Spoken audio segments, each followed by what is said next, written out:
From Indianapolis, CBS Sports presents the National Football League.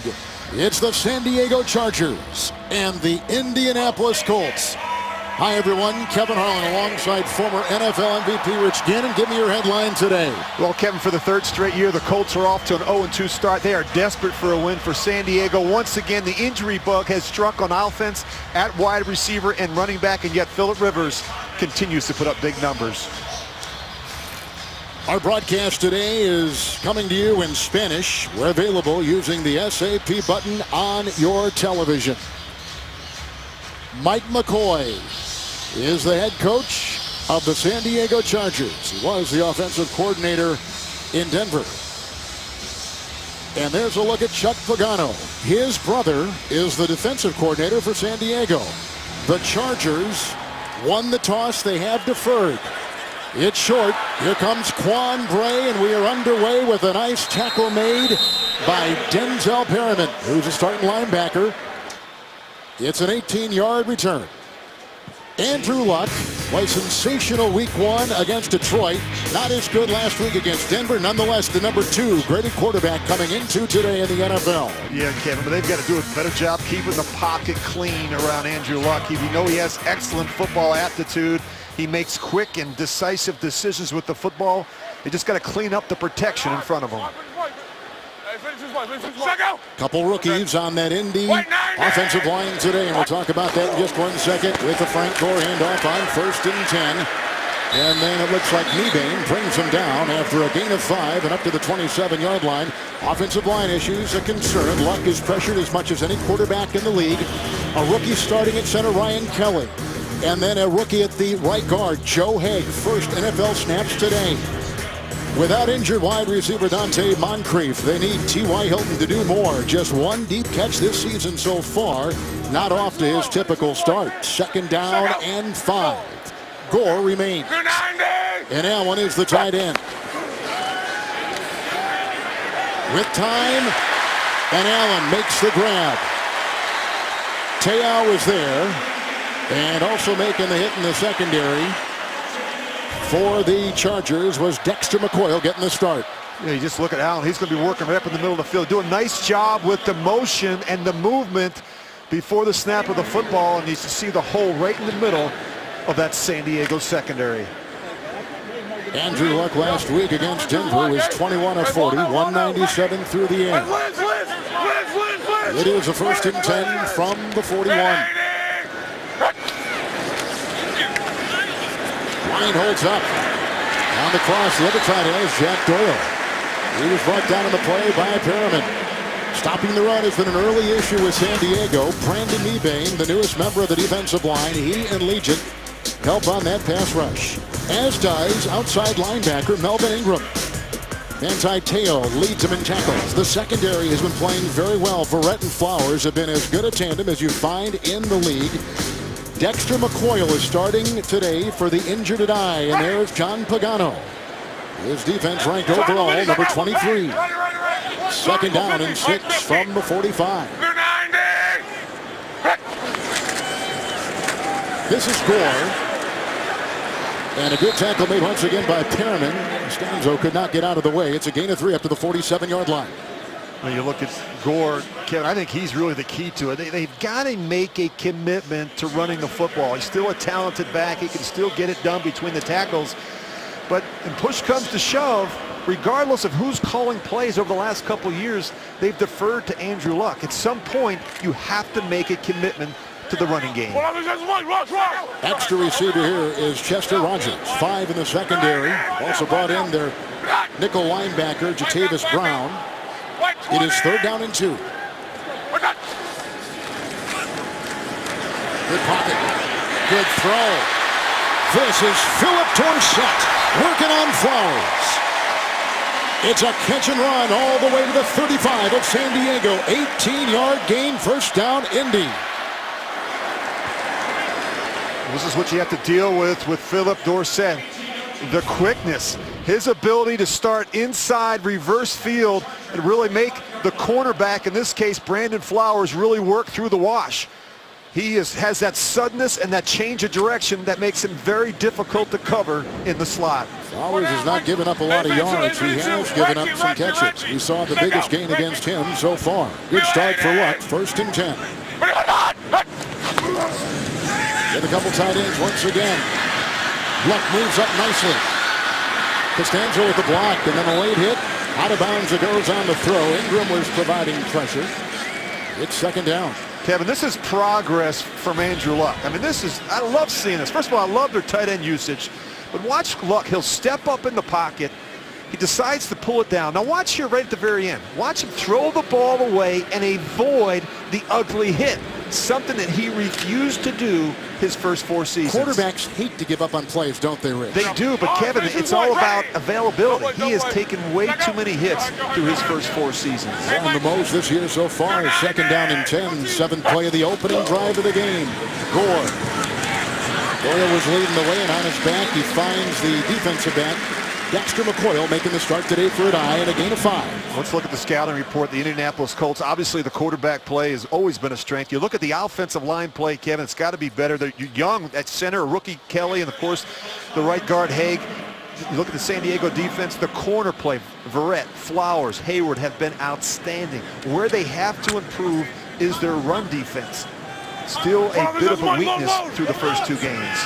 Robert Turbin is the new running back. Hayward is in the secondary. 3rd down and 5 for Luck.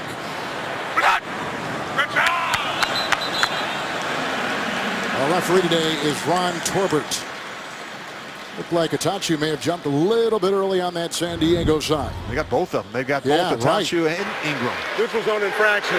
Defense, number 54. The 5-yard penalty. Good hard count by Andrew Luck.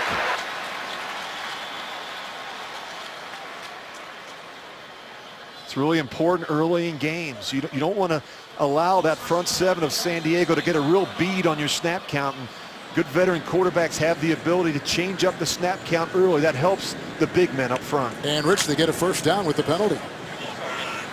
This is where they've been very good in the red zone. Gore back in 1st and 10. And this is Gore. Manuel looks like he stopped him initially at about the 3rd, make it 25-yard line, and no gain on the play. Emmanuel is a 2nd-year player out of North Dakota State. So Frank Gore, 33 years of age. Yeah, it's amazing. He's rushed for 967 yards and 6 touchdowns in his first seasons with the Colts. Yeah, what I like about him, he runs with his pads over his toes and low to the ground.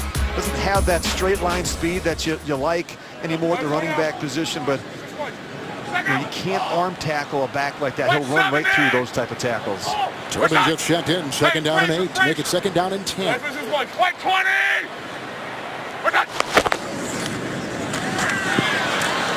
Robert Turbin.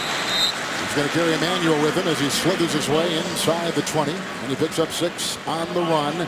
Robert Turbin had 12 snaps against Denver last week and a 5-yard touchdown run for the Colts. Kevin, we talked about some of the changes with this Colts offensive line. Haig making his first start at the right guard position. You've got a rookie center, and that's an area where you know that the San Diego Chargers are going to probe and find out about early. How do these guys handle some twists and some stunts in some games? And also, how do they handle the pass rush? As you see Melvin Ingram, he's going to get some of that action. You're seeing him line up over on the right side.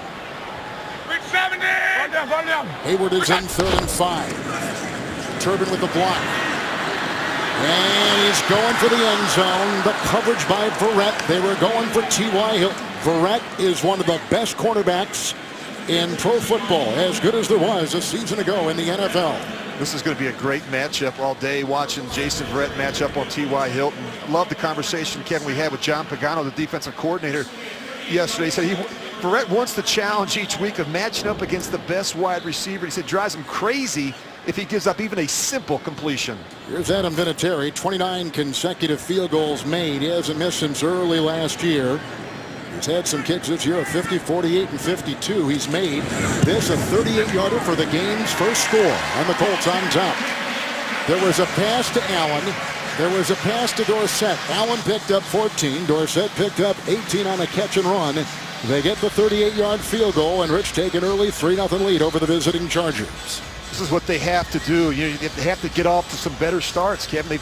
They've been behind in a lot of games through the first first 2 games of the season. Andrew Luck talked about it a lot on Friday, just in terms of finding a rhythm early offensively. All right, get the CBS Sports app for inside access to breaking news and expert analysis of your favorite team.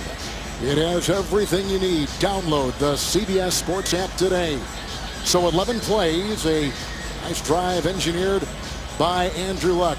He is a 3-time Pro Bowler, the highest paid quarterback, Rich, the highest paid quarterback in the National Football League, the 5th-year player Luck. Yeah, he's so strong in the pocket, Kevin. You watch him, he's studying, he can throw the ball from different angles. He's a bigger quarterback who can win the game from the pocket, but is mobile and athletic enough to avoid and escape a rush. And that's what makes him, I think, so special at the quarterback position. Craig Mager is deep back for the San Diego Chargers to retrieve the kickoff. And he's also back there with the running back, Robert Turbin. Turbin and Mager. And there is Pat McAfee, who does the kicking off and the terrific punting chores for this Colts team. This will be Turbin, who takes it at the goal line for San Diego. And works his way out to about the 24. Phylon was there. 24-yard return. Phillip Rivers, quick, accurate throws, engineering the highest scoring offense so far in the NFL. And I really think it's a compliment to Phillip Rivers, how he's able to deal with all the injuries around him. I think you have to have a great attitude about him. He has that. He's a guy that's willing to find a way to make it work, extremely positive, and that's really helped some of the younger players that they've had to break in at wide receiver as well as at running back. Let me correct something. That was Dexter McCluster who brought it out of the end zone. They just signed him this week. 24-yard line. It's a 1st and 10 for San Diego. McCluster taking the place of the injured Danny Woodhead. Woodhead with a knee injury last week in an ACL. Rivers on 1st and 10. Melvin Gordon hit and brought down. Nice stick. Gathers there. Loss of a yard. Back to about the 22. David Perry. Let's talk about this offense. The offensive line, pass and rush blocking has been good. Matt Slauson, one of the reasons why. King Dunlap is out today with an illness, and Chris Hairston takes his place. The Chargers have lost receiver Keenan Allen and running back Danny Woodhead, but the emergence of Melvin Gordon has been a boost. A 100-yard rushing game last week, 102 against Jacksonville. 2nd down and 11.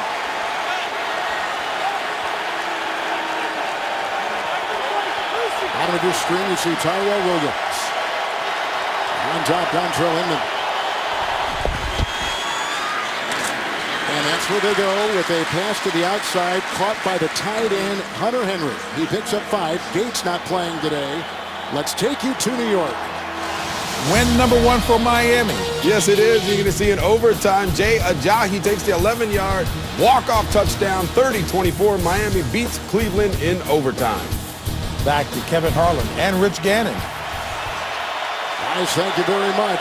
3rd down and 5. Benjamin in the slot.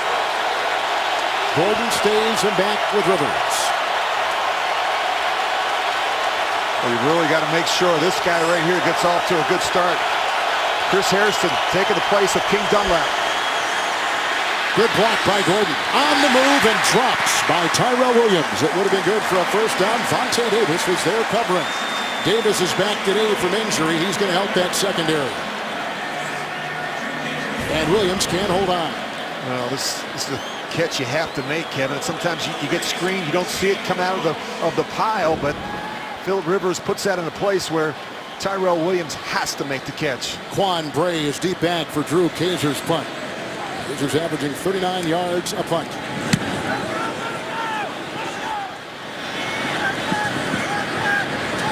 Quan Bray gets it at the 25-yard line. 46-yard punt. 5-3 on the hang time. So the Colts take the opening drive. During the kick, holding number 44, the return team. That 10-yard penalty will be assessed from the end of the kick. It'll be Indianapolis's ball, 1st down. 44 is Antonio Morrison. So we had a 38-yard field goal for the Colts on their opening drive. It came from Vinatieri. 3-0 Indy. And we just saw the punt by the offense of San Diego. So 2nd possession with a look at Mike McCoy. Coming in, San Diego 1-1, losing a heartbreaker in overtime to Kansas City. And the Colts are winless so far. They lost to Detroit week 1 where Luck played well. And then they lose last week in Denver. Here's a 1st and 10.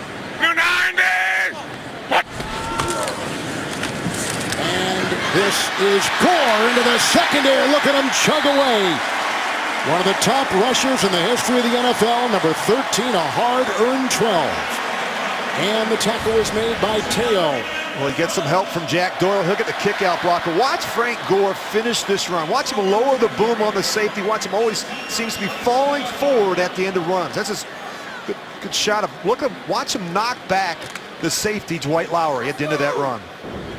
What you love about Frank Gore. Remarkable what he's doing at 33. The former Pro Bowler with San Francisco. It is a 1st and 10 from the Colt 27.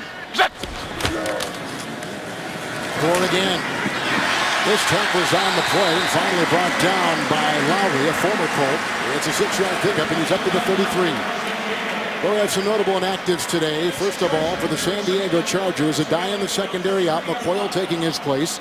Gates has got a hamstring. Bosa still has not been declared eligible by this team, and Dunlap is sick. He was injured earlier in the week with a shoulder, but battling sickness. And you take a look at the 2-time Big Ten Player of the Year at Ohio State, and the 3rd overall pick, Joey Bosa.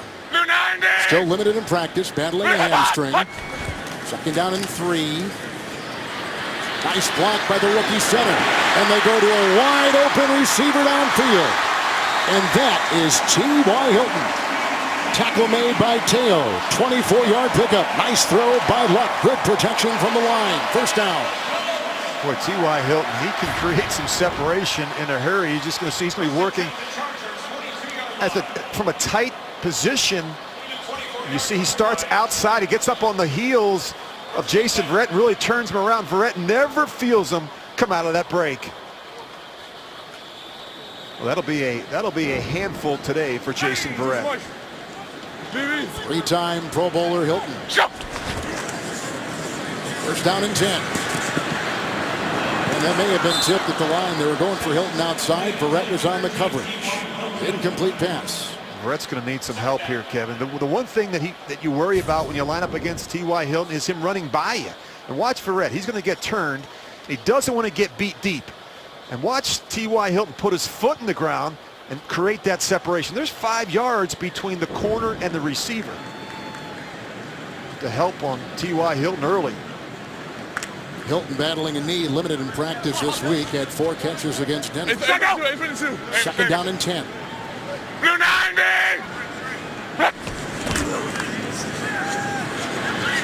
Good luck by Costanzo, and that opens up. Oh, and Gore dropped it, and we had a player go down. So the linebacker fell at about the 35-yard line, and that is Manti Te'o. And that is not good.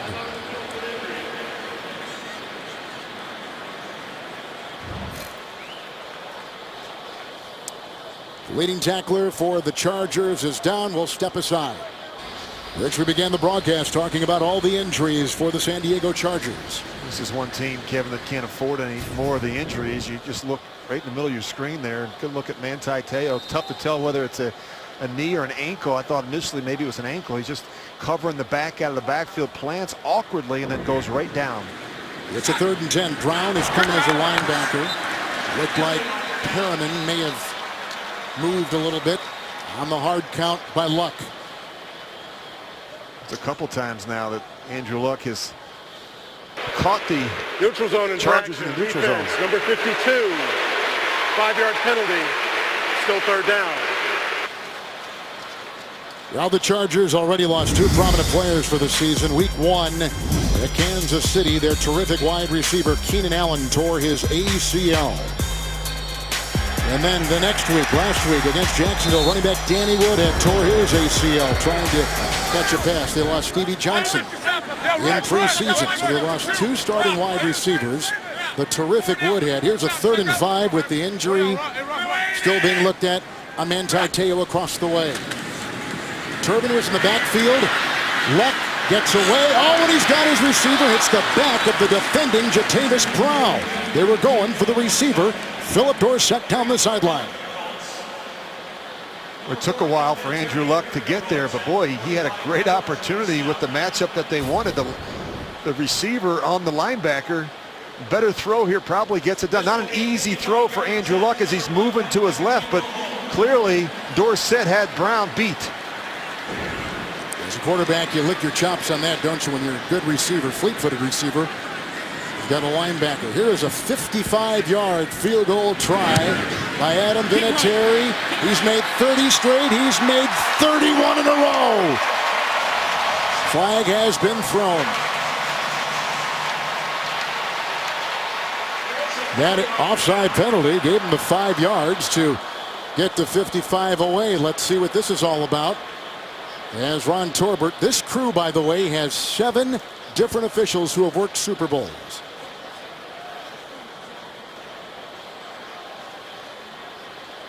So it is one of the more decorated crews in pro football. With 4:34 to play here in the first quarter. Right now there is a 55-yard field goal on the board. And it looks like this is going to be against the Chargers as well. Unsportsmanlike conduct, leverage, defense, number 94. It's a 15-yard penalty from the previous spot. Resulted in an automatic first down. They will take points off the board, Rich. Mike McCoy saying there was not leverage used. Watch 94. Well, I don't see it. They may have had the number wrong as well. Initially, I thought, Kevin, it was a situation where you had a defender leaping. That's obviously been a point of emphasis. Field goal and extra point rush tactics.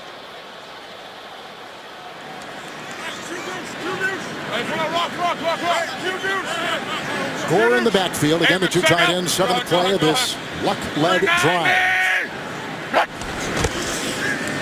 Or in the secondary for the Chargers, and here comes Luck. Nice catch by Doyle. Had the matchup with the linebacker. He's inside the 7. He picks up 15.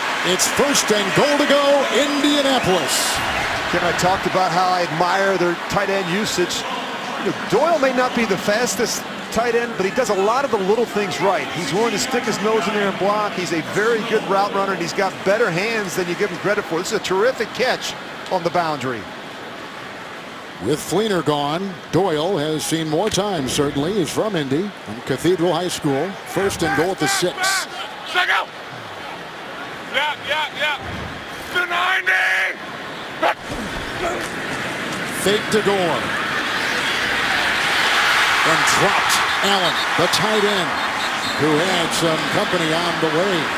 Looked like Jatavis Brown was very close, the rookie, with good coverage for the San Diego Chargers. That's a terrific job by Brown because it's a very difficult route to cover. Dwayne Allen's lined up at the tight end position on the right side with Doyle to his right, another receiver, and he slides down and the action away. Terrific job by Brown recognizing the situation. Colts have already had a couple drops in this game.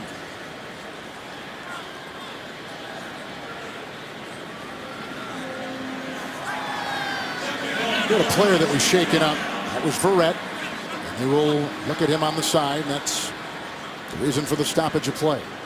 Kevin, they really like to feature the tight ends in this part of the field. Jack Doyle already has 3 red zone catches in the first 2 games. We just saw him throw the ball to Dwayne Allen. You see both of those players lined up at the bottom of your screen. Hayward is in. Second and goal at the 6. Gore! Touchdown!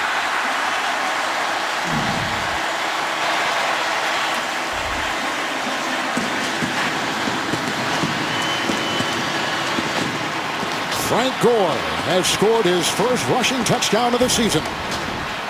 Well, if we're going to give out a game ball already, I think it could be to our guy Jack Doyle. Watch this block on Denzel Perryman by Doyle. He gets up in the hole, he gets his helmet in the right position, and he hits him right down the middle. Good call, Rich.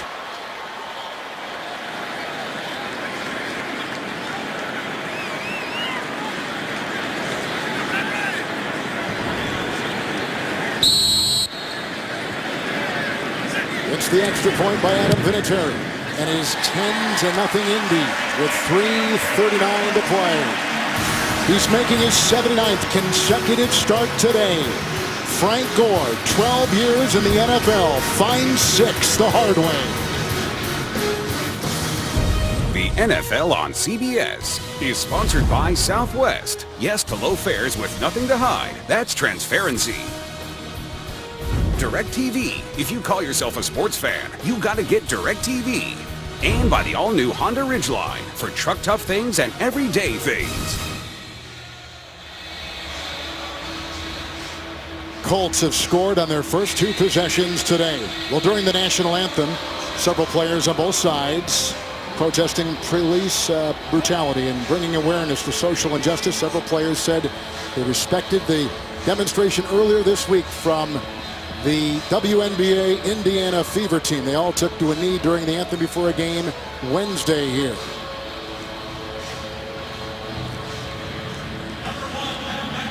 All right, McAfee's going to kick off for the Indianapolis Colts.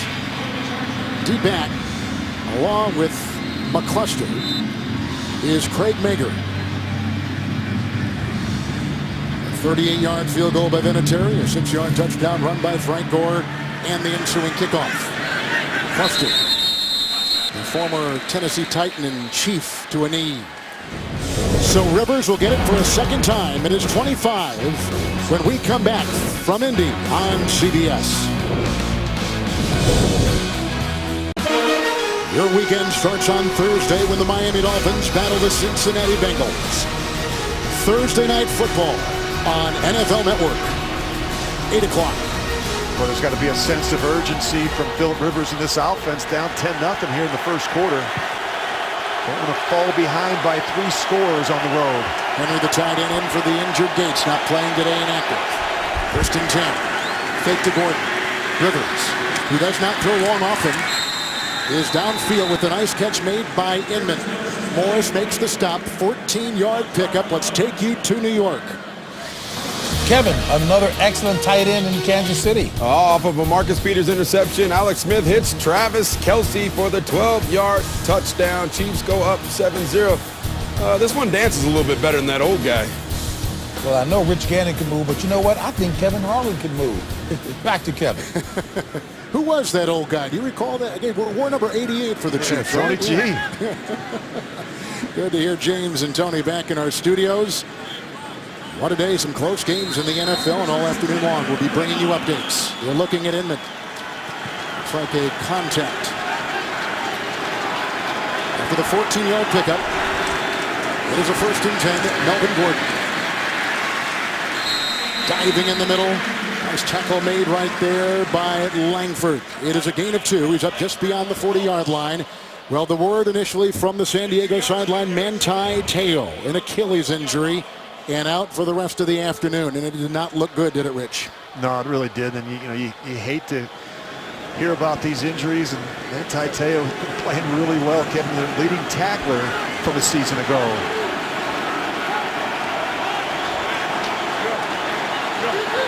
It's second down and 8. Flicker up block. Rivers looking on the sideline, trying to find Tyrell Williams. With coverage across the way by Clayton Gathers in the secondary. You mentioned that secondary, the Colts, they have been really banged up. The Colts were without 3/4 of their starting secondary last week. Vontae Davis, Patrick Robinson, TJ Green were all declared out for the game in which the Colts gave up 30 points for the second straight week. Morris is the 5th defensive back. Third down and 8.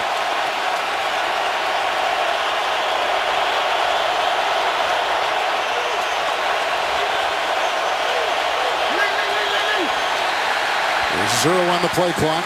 I think Rivers, who's watching it, called it in time. No delay of game. First time out San Diego. We step aside. The NFL on CBS is sponsored by New York Life. With the right guidance, everyone can be good at life. And by Pizza Hut. No one out-pizzas the Hut.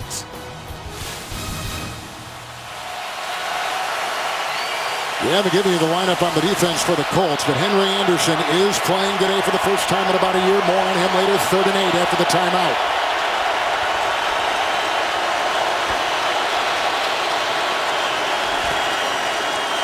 Blocked by Barksdale. Off to Gordon. He's got the first down.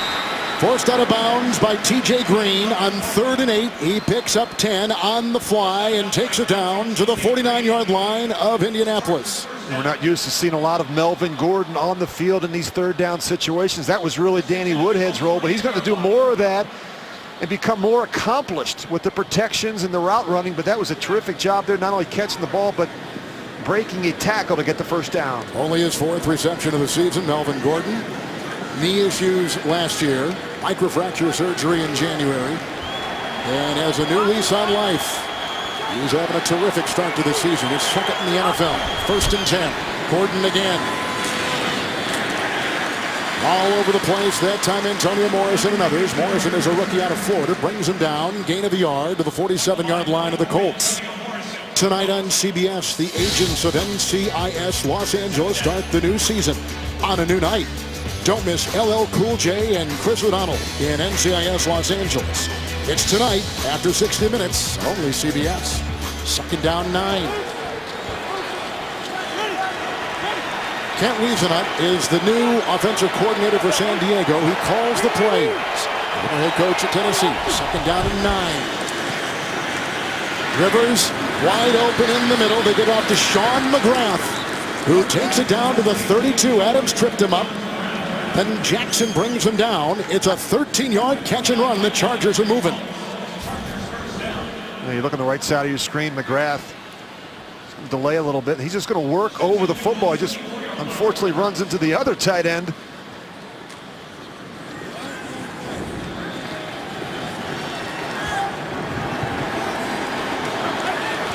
And Henry Anderson on that line. There's a look at Wiesnut.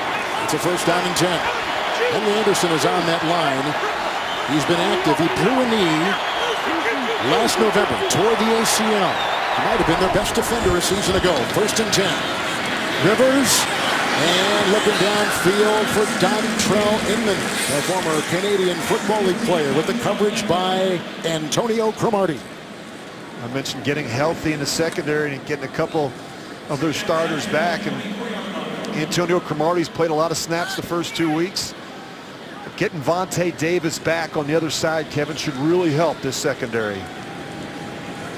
He struggled in coverage. Cromartie did. He's got rib injuries. He's got a shoulder injury. He was signed off the street back on September 9th. Missed all of training camp. That's the challenge. You bring in so many different players that aren't familiar with your system. 2nd down 9. Blocked by Gordon. And they go outside. It was caught by Inman, brought down by Cromartie, and it's a gain of 11, and it's a 1st down. Spot him at the 23 of Indy. That's the end of the 1st quarter. Frank Gore, a 6-yard touchdown run for the Colts, who lead it 10-0 at the end of 1 on CBS.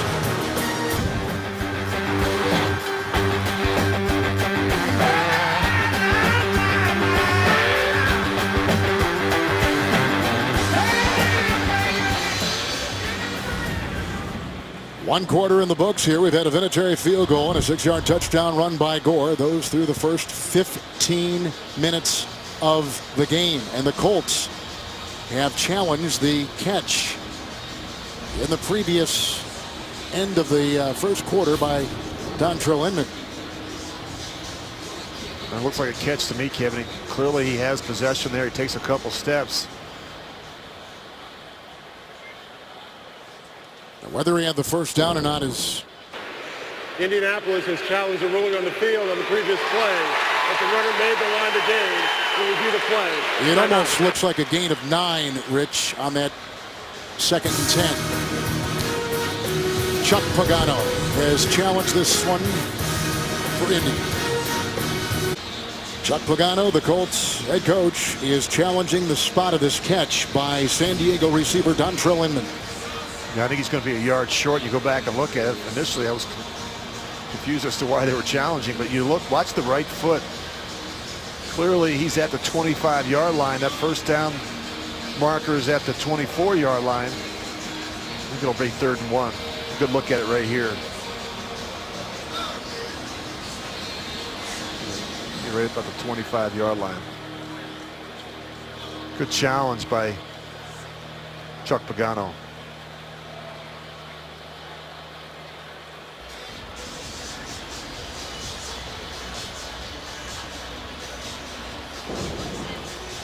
So the San Diego team today has lost Manti Te'o to an Achilles injury. Starting left tackle King Dunlap is out with an illness. Chris Hairston taking his place. They lost Woodhead last week, a torn ACL. Lost Keenan Allen in week 1 in Kansas City at Arrowhead Stadium. You know, sometimes you watch Phillip Rivers, Kevin, you could say, you know what, you take all 10 starters out in front of him. It doesn't matter. Yeah. You know, it just, he's resilient. I mean, you could throw, you know, a couple new guys in every week. It doesn't seem to bother him. They also lost out on Brandon Oliver. He has an Achilles injury. He was going to be a 3rd down back. He was lost in preseason. Oh, it's amazing. Stevie Johnson, Jeff Cumberland, Brandon Oliver, Keenan Allen, Danny Woodhead, no Antonio Gates today. No problem for Phillip Rivers. The runner stepped out of bounds with the ball at the 24.5-yard line. It'll be 3rd down at the 24.5-yard line. Indianapolis will not be charged with a timeout. San Diego has elected not to run another play in the first quarter. We will start the second quarter here.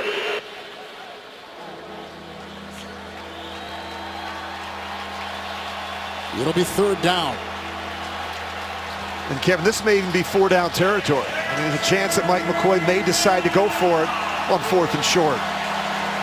Number 1 scoring offense against the defense that has given up the most points so far through 2 weeks in the NFL. On this drive, Inman has caught passes of 14 and 11. McGrath, the tight end, a 13-yard catch and run. Gordon, the 10-yard reception. Gordon is in the backfield with a couple tight ends. It's 3rd and 1. You got to think Melvin Gordon in this situation. Rivers, good call, Rich, but Rivers underthrows him, and Gordon was wide open. 4th down. You know, this is one of those throws, obviously, Phillip Rivers would love to have back, Kevin, but he's so wide open, he just tries to fit it in there, tries to throw him a softball. Look at this, he just tries to baby the throw. He knew right away he missed it short. So they're going to try for a field goal as this pass to You don't see that Gordon. very often from Phillip Rivers.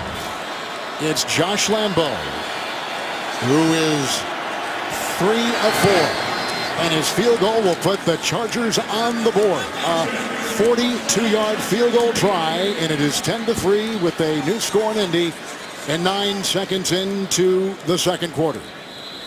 You know, you wind up losing a game, and you get on the airplane, and you start thinking about plays and what I could have done differently. And Phillip Rivers will be thinking about that throw right there. He had Melvin Gordon wide open for the 1st down. But a good-looking drive nonetheless, with completions of 13, 14, 11, and 10 yards on it. With NFL Game Pass, watch the games you missed with condensed games in 45 minutes or the full broadcast version. Start a free trial today at NFL.com/Game Pass. So the defense of the Colts does their job, Rich. They hold them out of the end zone, and they get a stop and allow only 3. They're playing better, Kevin. This is a defense that's really struggled through the first 2 weeks. We talked about the injuries that they've had, especially in the secondary. But through the first 15 minutes of the first quarter, this group has held up well on the back end. Last week, that defense of Indy held Denver to 1 touchdown and 4 red zone chances. It was really the defense that was doing the job. The Denver defense had a pick 6 and a fumble return for a touchdown and some field goals. They did the same thing last week in Denver. Here's the ensuing kickoff. It is a chip shot. And on the move with the catch on the fly for the Colts is Jordan Todman, a one-time draft choice by San Diego. It is a 15-yard return, and the reserve running back is brought down on the play by Mager and by Williams. Another look at Andrew Luck. They put together some nice drives, 11-play drive. It resulted in a field goal. Of course, 9 plays, 85 yards, touchdown. They've been very effective on the early downs, and part of it has been the running of Frank Gore. He's got that touchdown on it, 6 yards already.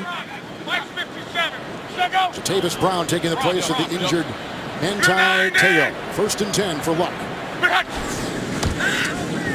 Blitz from the side, and it was picked off on the play. Casey Hayward. Hayward had 2 interceptions last week against Jacksonville and takes it down to the 12. Luck has thrown a pick. And a flag.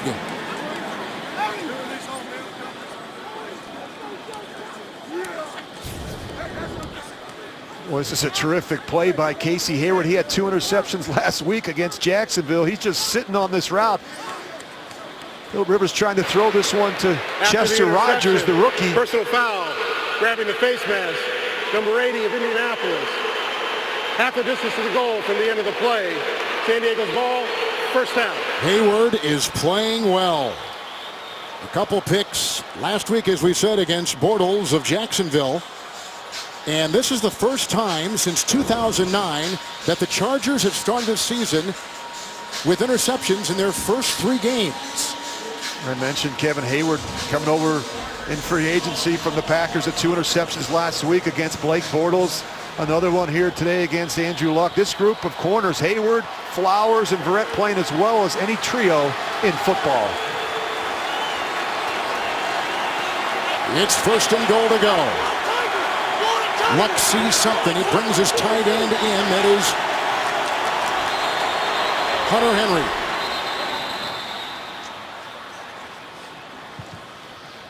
Timeout taken. And the Colts will take the timeout. Hayward last week. Yeah, he was terrific against Blake Bortles. This was a great concentration. He gets a piece of it. And this one, I have no idea why Blake Bortles would try and fit that one in. And of course, just a moment ago, he's going to jump and sit on the rookie. Cagey veteran. He's 5 years out of Vanderbilt. His first career interception was in this building when he played for Green Bay. The backfield, 1st and goal. Benjamin on the move. 2 tight ends. First in a block for Benjamin. Incomplete. Vontae Davis was on him. And a flag. Davis missed the first 2 games of the year. Holding. Offense. Number 76. 10-yard penalty. Replay. First down. That's their number 1 pick out of Alabama a couple years ago, DJ Fluker. 4 penalties now on San Diego. Yeah, you're going to see Fluker. He's right in the middle there. He goes down on the block with the center, and he's late coming back on the linebacker, C.O. Moore.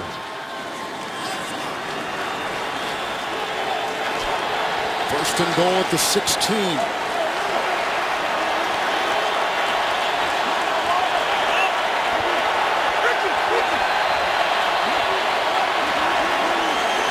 Cluster atop your screen.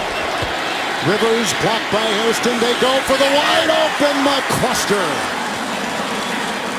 And he had C.O. Moore, the linebacker, on the coverage. The kind of matchup that Rivers loves. Well, we talked about, Kevin, a new back, a player that you haven't had a lot of experience with, Dexter McCluster. And when you don't have a lot of reps in practice, this is not a player that was with you in the offseason program or even training camp. Just a handful of practices this week. The timing and rhythm simply not there between McCluster and Rivers. 2nd down and goal.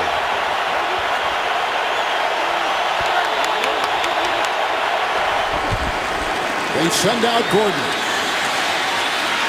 Slauson with the block. And Rivers running for his life. And that 5th defensive back, Daryl Morris, chasing him. Now 3rd and goal for San Diego after the pick by Hayward. And you'll see a lot of Zeke coverage in this part of the field from the Colts. Zeke, a 3-man rush. They're going to drop 8 in coverage. Philip Rivers had nowhere to go with the football. And Kevin, you mentioned running. That's kind of a last resort for Philip Rivers. He's going to try and buy some time, keep his eyes down the field, and try and locate an open receiver.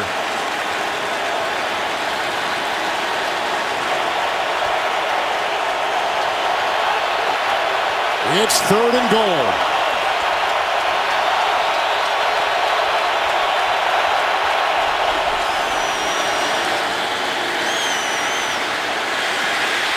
Lot of pressure. Oh, they were coming at him from every direction. Akeem Ayers was coming in to get him. Pressure from Zach Kerr, who had a good game last week against Denver. Kevin, just a 3-man rush. They're going to drop Langford. We talked about this Zeke coverage in this part of the field. Again, Phillip Rivers has nowhere to go with the football, and they do a terrific job getting some pressure just with their 3-man rush. But again, for the second straight play, nowhere to go with the ball down the field. So Josh Lambo has already knocked through a 42-yard field goal. This will be a 34-yarder. The defense again for the Colts holds him out of the end zone. 10-6 now the score with 14:04 to play. They had 1st and goal at the 6. They settled for a field goal. 14:04 in the first half. That was 1st and goal for the San Diego Chargers. They could not cash in, Rich. Yeah, their ability to finish drives in the red zone, Kevin. They've been down there a couple times. They've had to settle for field goals. And you look at some of the coverage that they've seen down there. They have to be able to make an adjustment. And part of that adjustment is having a plan for just the 3-man rush in that part of the field. Rivers has had some time, but if you're only getting 3 receivers out and they're dropping 8 in coverage, there's nowhere to go with the football. See the frustration from Phillip Rivers. He's a perfectionist. He knows you get limited opportunities in that part of the field. And Richie has, as we've talked about already, an ever-changing cast around him. And it's amazing, Kevin, the patience that he has with all the change around him. Quan Bray is going to let this sail over his head out of the end zone. Touchback to the 25. 1st down and 10 for Andrew Luck, who missed some time earlier this week. He was not at practice on Wednesday. Well, I'm a big fan of Andrew Luck, Kevin, but if you need some constructive criticism, here it is. This has got to get fixed. 71 turnovers in 57 games. That's 3rd most in the NFL over that period of time. Only Cutler and Eli Manning have more. He's got to do a better job with ball security. And Te'o is out. Anti with an Achilles injury, the extent of which we don't know. This is scoring 1st and 10. Breaking tackles into the secondary and brought down.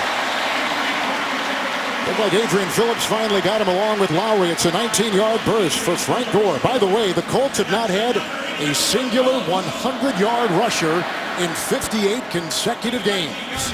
Yeah, look what they're doing. They're running right at where Manti Te'o would line up. They're going right after Jatavis Brown.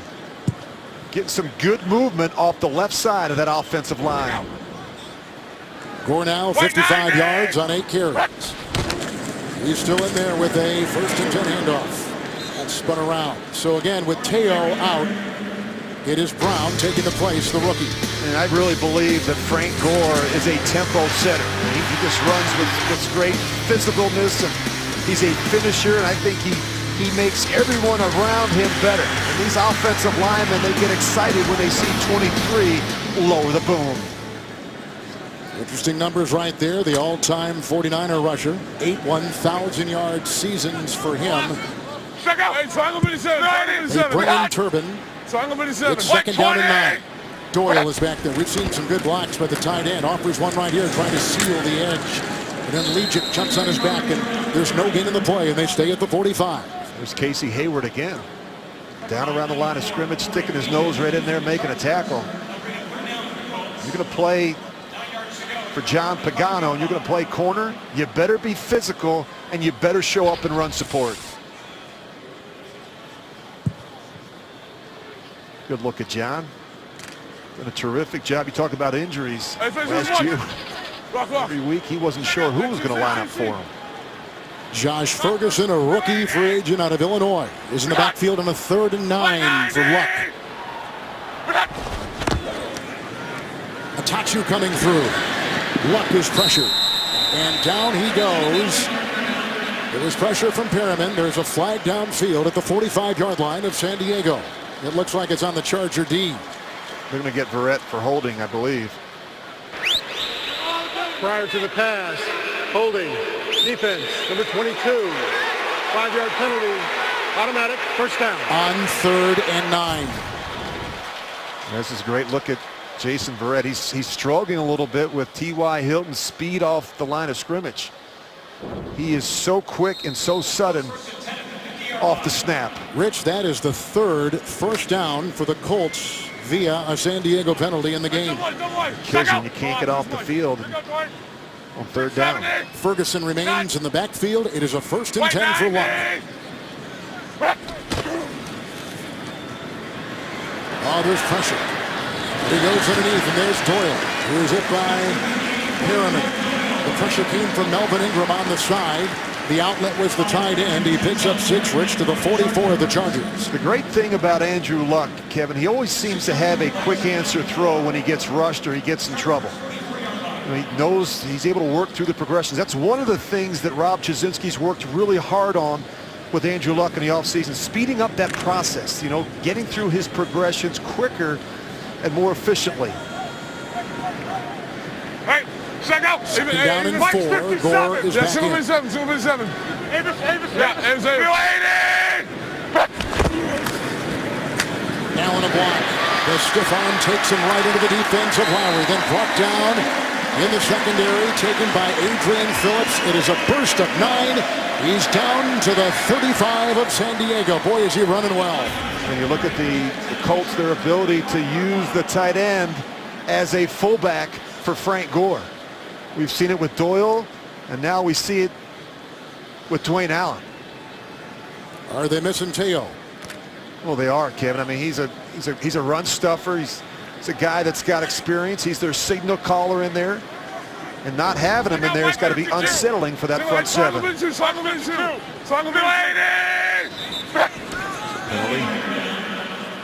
It's on the Colts. Swope had come in as a tight end.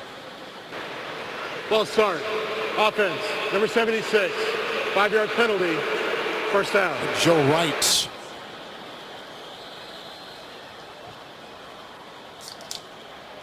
Well, we've talked a lot about Andrew Luck today. Of course, last season missed 9 games. Right shoulder injury, lacerated kidney, torn abdominal muscle. I mean, about every part of his body was injured. He wasn't able to practice on Wednesday from lingering effects from the game against Denver. He needs to learn to throw the ball away once in a while, not take the ugly hit. We saw it in the first quarter. That was a positive. He's super competitive, Kevin, as you mentioned. He's got a difficult time giving up on plays.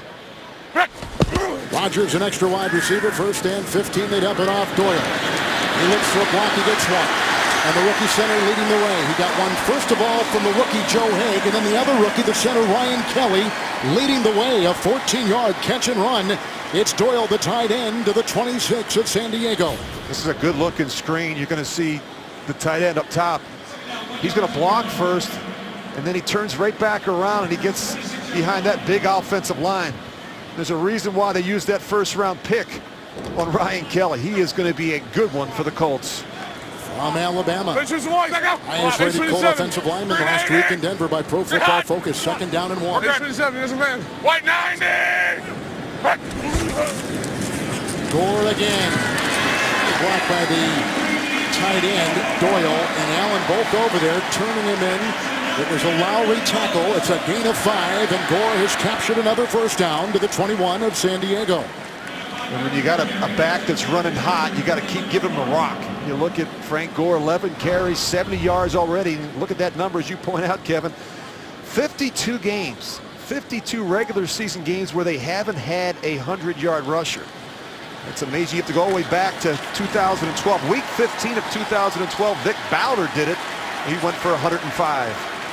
He's closing in on Marcus Allen for number 12 in rushing all time. Luck with a 1st and 10. Allen, the tight end. Hayward is there with the stop. And some help from Jatavis Brown. It is a gain of 7. And Luck having his way and looking for some pretty good time to the 14-yard line. Well, I really like Dwayne Allen. He just knows how to sit down in the coverages. He doesn't feel the corner. Casey Hayward come in and cut him down. To have your head on a swivel. He's a big target for Andrew Luck. I love big tight ends.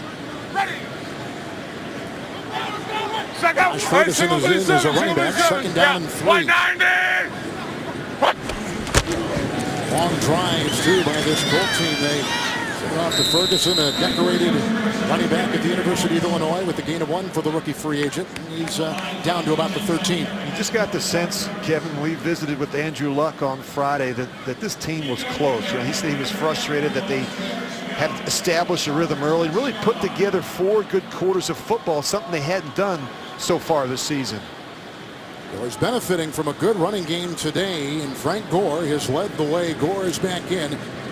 There's Frank Gore, the only regular running back in the league so far who has not had a negative yard rushing all season long. Now we're 2.5 games in. It's nonetheless pretty indicative of what he's doing. 3rd and a short 2. To get by Wrights.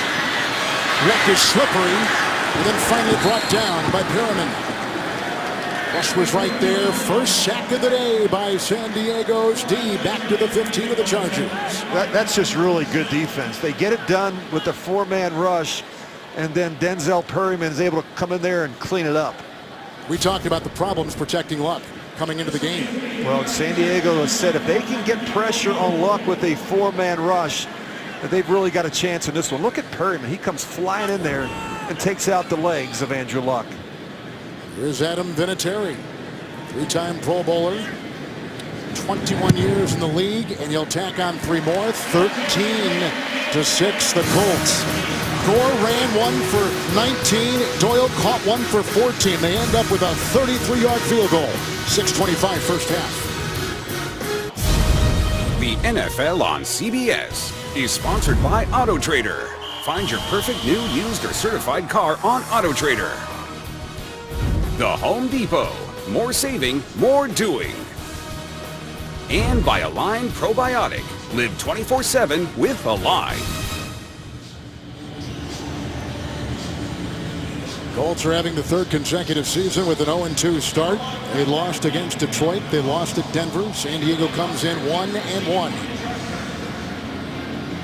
With McAfee to kick off once again for the Colts after a Vinatieri 33-yard field goal. It's McCluster from the 5. University of Mississippi. He was a Pro Bowl special teams performer. Morrison makes the stop. It's a 14-yard return. How about the fact they had McCluster out on the street? They could sign him, and he was familiar.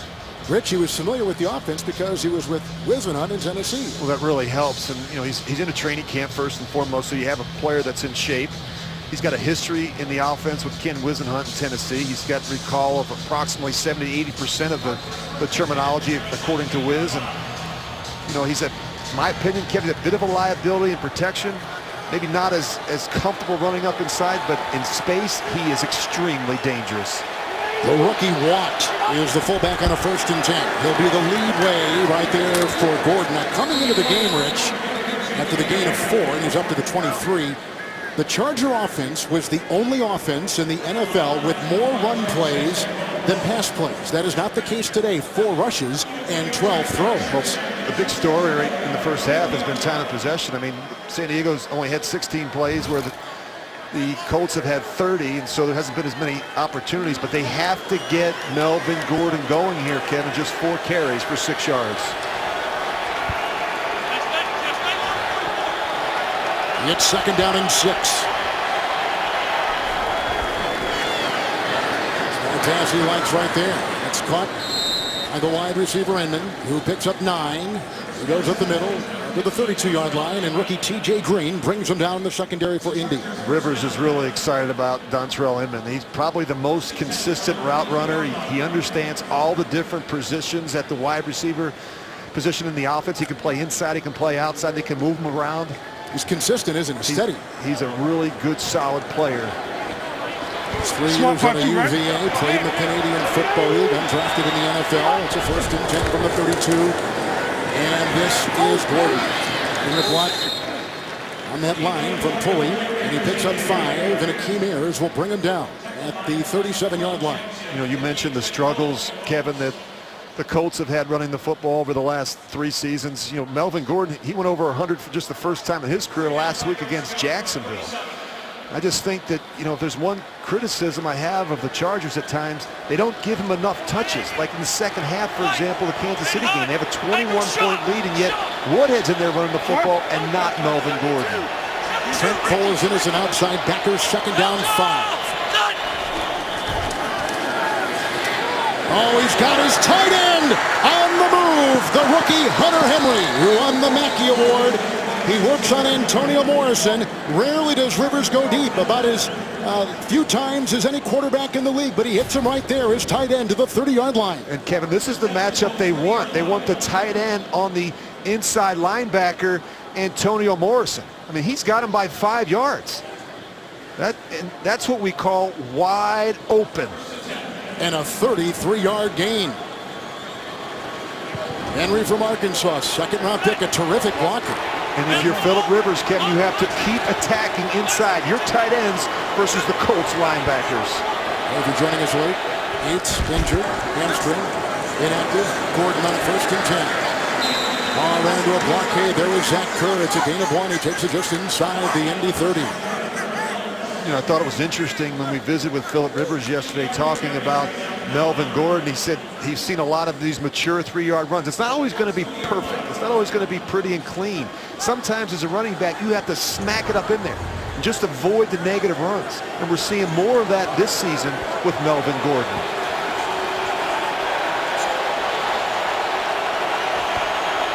Five in the secondary, including Morris. Second down and 9 for Rivers.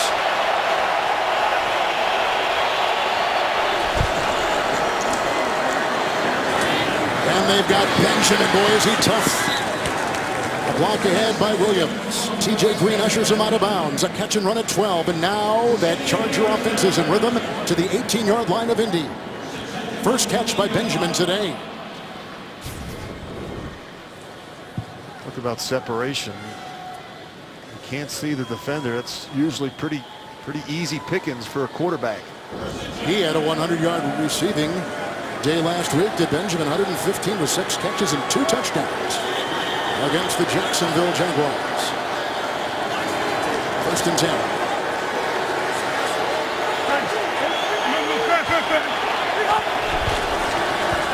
Gordon. Big stick coming through. Perry, among others. Davis was in there. It's a gain of 1. He's down to the 17-yard line. You watch this Colts defense, and Kevin, you mentioned David Perry. They play hard. You know, they're not always the biggest guys or the fastest, but they play hard. They're physical, and I think they're playing faster within the scheme. Winless Indy on top by 7, but the Chargers on the move. We have reached the 2-minute warning. Injury has made Antonio Gates inactive. Yeah, you missed those 105 receiving tight ends. Receiving touchdowns. That's where he's a real difference maker for Phillip Rivers and the Chargers. And no Woodhead today either. You lose 2 guys important in that red zone. Second down, 9, 8th play of the drive. 2 timeouts, San Diego.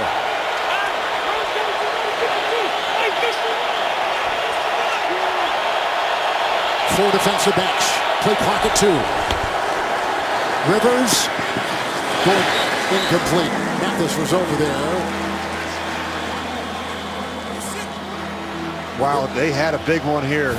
If Phillip Rivers could have fit this one in, look at the screen as they start dropping out. They've got the perfect play dialed up. You see the linemen get out in front, but Phillip Rivers just floats this one. It's too difficult to catch for Melvin Gordon. But boy, that would have been a walk-in for Gordon. They've got the nickel, 3rd and 9. Watch for Williams, who's been the favorite 3rd down receiver for Rivers.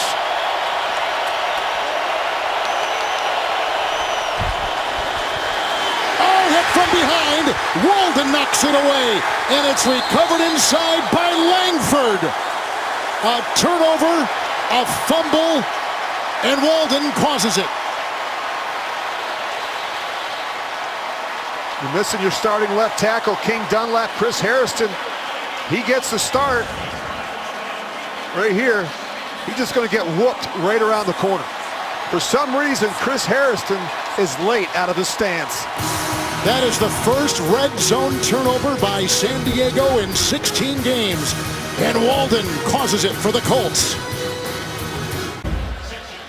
Coming up on the Verizon halftime report from our CBS studios in New York, JB, Tony, Bart, Boomer, and Coach Bill Cowers. Scores, highlights, and news. And a preview of Thursday Night Football on NFL Network.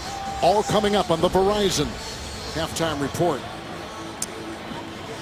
There was a unsportsmanlike penalty called two on the new left tackle, Hairston, taking the place of the ill King Dunlap. Dunlap, by the way, was ill in a game and played last year, then got a concussion and was really ineffective for a good part of the season. Here's the play moments ago. Yeah, he wasn't happy 75. He wasn't happy with the official, and then he's going to get in the face of the official. You cannot do that. No. Oof. That's dumb, is what that is. You get another one, Kevin, you know what happens. Gone. We've already had one ejected today, a Giant lineman, a New York Giant lineman.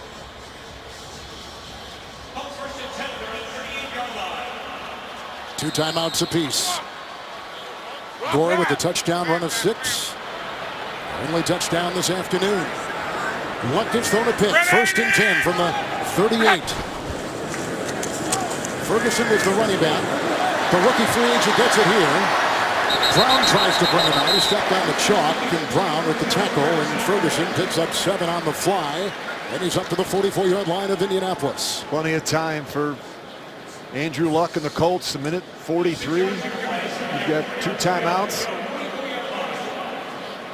Got time to really work the ball down the middle of the field. Use the tight ends, use the backs. Rob Chudzinski calls the plays for the Colts. 2nd down, long 3. White 90!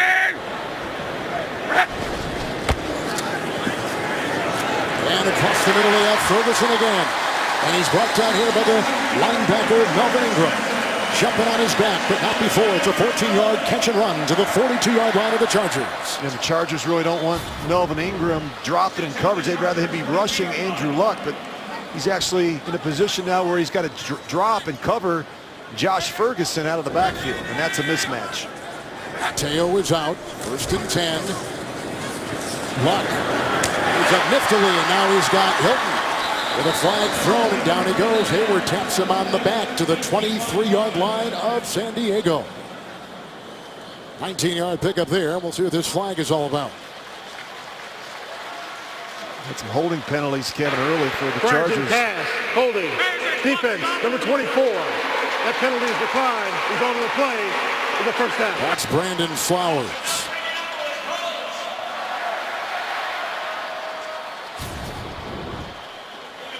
You see Flowers inside. He's covering T.Y. Hilton. He grabs him.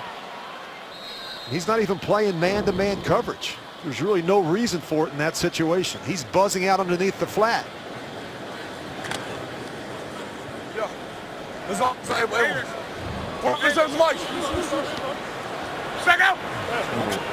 the defensive back is Adrian Phillips. Luck has hit 6 in a row, as you can see, after the 19-yard gain. 1st and 10. They blew that dead. We've got false start on Indy. False start, offense, number 78. 5-yard penalty, still 1st down. That's the center, the rookie center out of Alabama, Ryan Kelly. And again, with the injury to Denzel Good, the right guard, starting Joe Haig, who's a 5th-round pick and a rookie out of North Dakota State.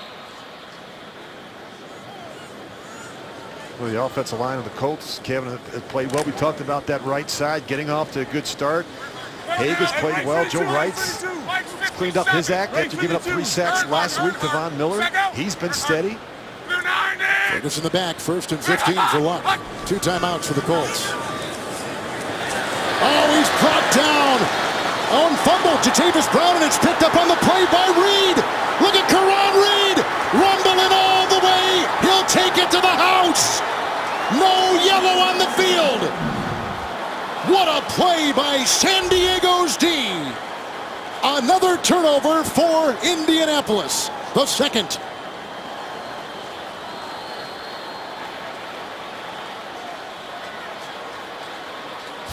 Karan Reed started last year for Detroit. Keep an eye on Brown, 57, Jatavis Brown. He's going to rip this ball out. He's the one that gets it out. Reed scoops it up, and he scores. The impact plays, Kevin, from this San Diego defense through the first couple games of the season. 5 sacks and 4 takeaways in the first 2 games. And a big strip, sack, fumble return. That was huge for the Chargers. 61-yard return. Brown, who is replacing Teo, stripped him and vacuumed in by Reed, and he takes it the other way. This will tie just before halftime. Amazing play by the Colts. And Luck with his second turnover. And San Diego cashes in. The NFL on CBS is sponsored by Bud Light. Beer with your team on it. And by Geico. 15 minutes could save you 15% or more on car insurance. Coming up on the Verizon Halftime Report, JB and Company for scores, news, highlights, and a preview of Thursday Night Football on NFL Network. It's the Verizon Halftime from our CBS studios. The Chargers have scored 10 points off of 2 Luck turnovers. And that guy, Karan Reed, coming in with a big play. And Brown, Jatavis Brown, who is their coverage linebacker to begin with, but with Manti Te'o out and injured, the rookie from Akron with the strip sack, and that ball will go out of the end zone, touch back to the 25. The Colts have 2 timeouts and 55 seconds with which to work. Let's go back and take a look at the last play, Kevin. They're going to blitz, and then they're going to drop. So they bring pressure from one side and drop on the other. Clearly, Luck isn't anticipating it. He gets fooled. You got to throw the ball away in this situation. You've got first down. You're inside the 30-yard line, and you just can't have a negative play. We talked about the issue with ball security. The turnovers from Andrew Luck have been killers for the Colts.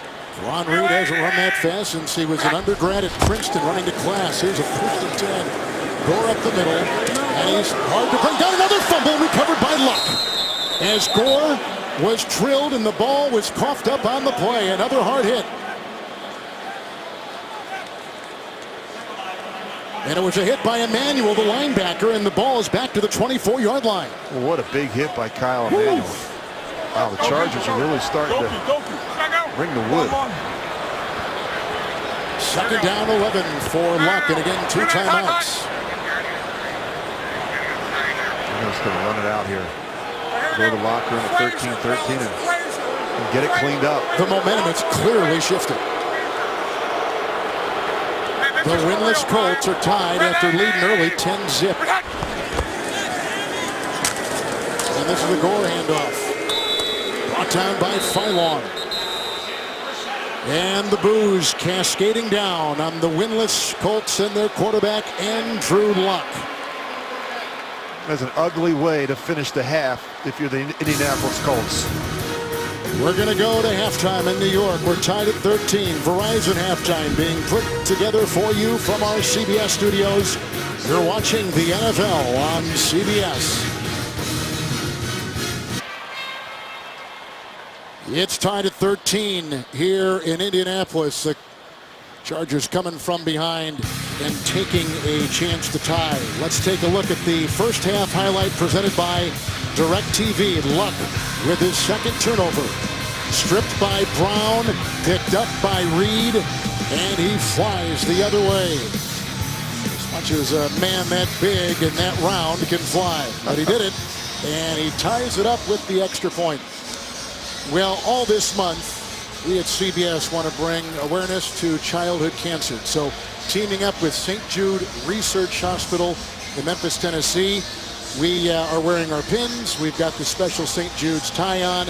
And there are events taking place all over the country to bring awareness to childhood cancer. Like here in Indianapolis yesterday, our own Rich Gannon participated in the St. Jude walk run to end childhood cancer. Now, the good news is Rich was ready to run. The bad news is he took a wrong turn. He goes, This isn't 5K, it's like a 1K. You got lost. You know what? It's funny. After about 2 miles into it, I thought this is pretty easy because I could see the finish line. I don't think it was a 5K, but I think the group in front of me took the wrong turn. But anyway, it was great to be out there. It was certainly good that you did that. That was to raise terrific. awareness, Yep. and they're doing so many wonderful things at St. Jude.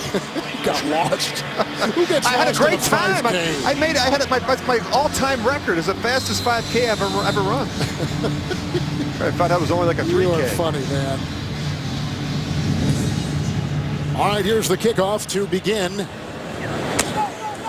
second half. Mager will bring it out of the end zone and runs into a wall, then is brought down on the play by Edwin Jackson.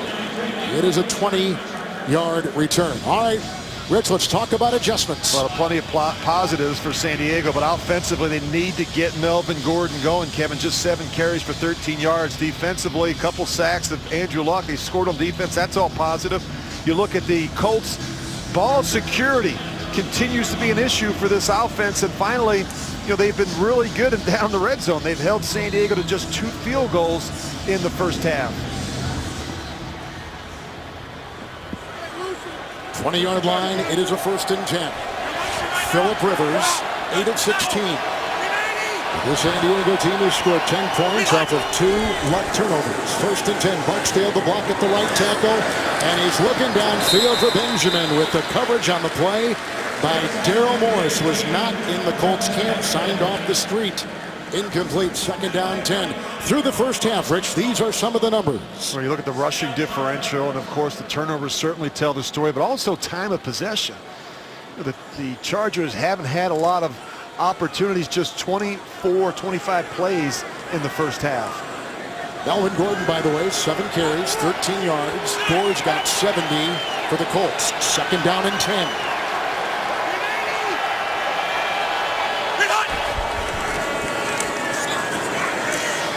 He rifles that inside. It's caught in stride by Williams. He's brought down by Mike Adams, the safety. It is a 22-yard strike and a good one by Phillip Rivers to the San Diego 42. Well, Williams is a big, fast, physical receiver. He just needs the experience. Just a handful of catches coming into this one. Look at that target over the middle for Phillip Rivers.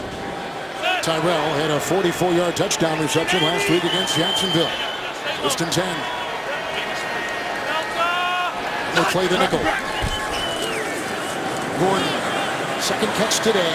3rd time they've thrown to him. Knocked out of bounds by Mike Adams on the play. Very close to the 1st down. And he takes it looks like, to the 48-yard line of Indy. He is a glider. He is so smooth.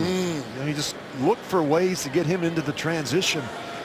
I think the more he can do, Kevin, in the passing game as well, with the absence of Danny Woodhead, he's going to have to shoulder more of the responsibility in the passing game out of the backfield. It's 1st and 10. Here is Gordon. Round his ankles, he finds David Perry, a 5th-round pick a year ago out of Stanford. There's a gain of 4 as he was moving the pile. He wears that number 28, Gordon does, for a reason. He grew up idolizing Adrian Peterson. And this past offseason, after a lackluster rookie year, he worked out with Peterson. He says it's kind of changed the entire football landscape for him. It was so beneficial to watch AP work out and train and really learn from the master. And Ken, I just think it's important. We talked about receivers getting touches early. How about your franchise back in Melvin Gordon? Didn't get enough opportunities in the first half.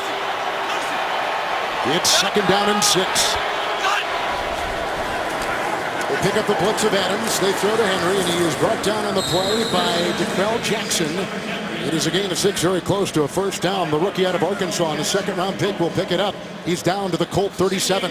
He is the heir apparent to Antonio Gates, and he is going to be a good one. Very good hand catcher. Until he's getting more and more comfortable with his route running, and he's not afraid to stick his nose in there in the running game. Where Rivers works that play clock, Rich, down to the final seconds, doesn't it? And that's what he does, Kevin, and the Colts have talked about it. They have to do a good job disguising their intentions. 1st and 10, Gordon picks up the blitz. It's Benjamin with blockers ahead. He had Inman downfield. He had Hairston right in front. Vontae Davis brings him down. It's a gain of 8 on first down. Boy, it makes things a lot easier when your first down picks up 8 yards. Well, you see the receivers out in front, but now watch the big lineman. And Travis Benjamin's not very big, but he is fast and slippery in the open field. Comes from Cleveland. At Cleveland, he had 9 different quarterbacks in 4 years. Amazing. Second down and 2. You mentioned disguising their intentions. That's what the Colts have talked about all week, Kevin. They've got to hold their looks until the very last second with a quarterback like Phillip Rivers. Force him to make as many post-snap reads as possible. His pre-snap reads are terrific. Second and 2. Gordon outside. And holding on for dear life is Clayton Gathers. He is a good one out of Central Florida. Second year, throws him for a 3-yard loss. They'll be back to the 32 of Indy. That is a fine tackle by Clayton Gathers. I mean, if he misses, Melvin Gordon is off to the races. He broke his foot early in camp. So he had no camp, Rich, and no preseason. It's tough for a young player, but look how strong he is. Look at his big biceps. He's able to wrap his arms around Gordon and get him on the ground. It's third down and 5. We have somebody way back covering at the 10.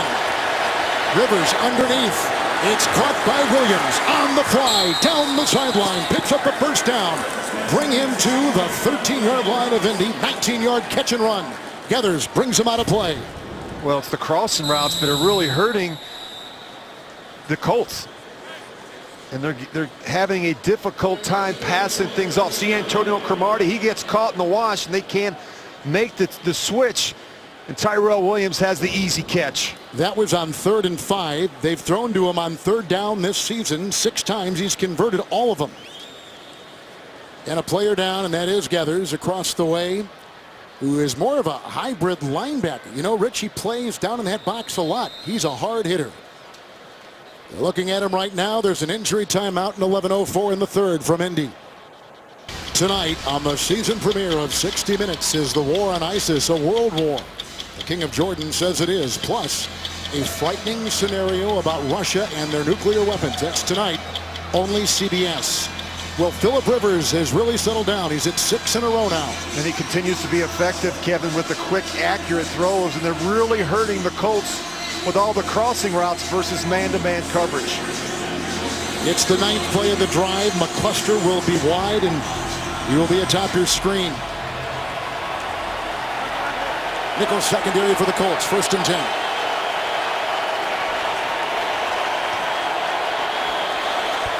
And he's just going to look at it, preview it, get the team into the best play possible based on the front and coverage.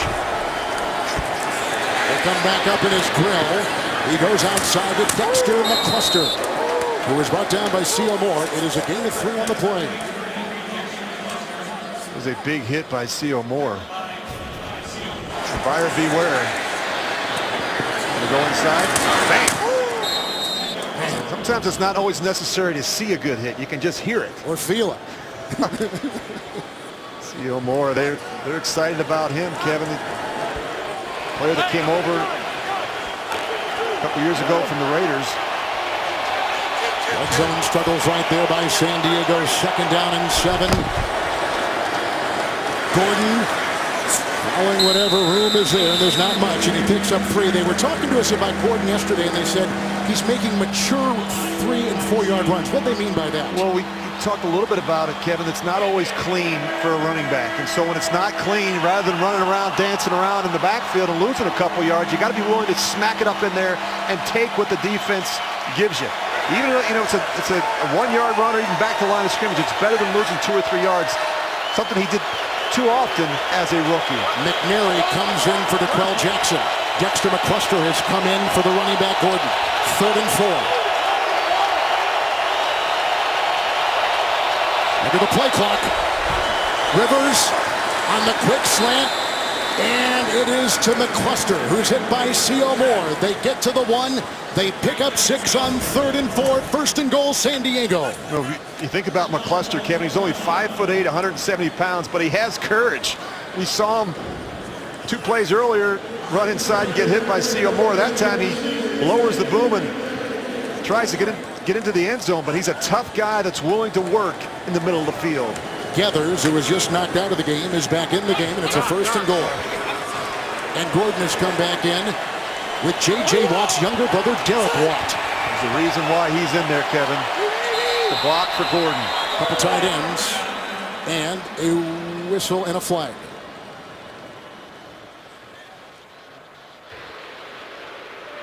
Men on defense.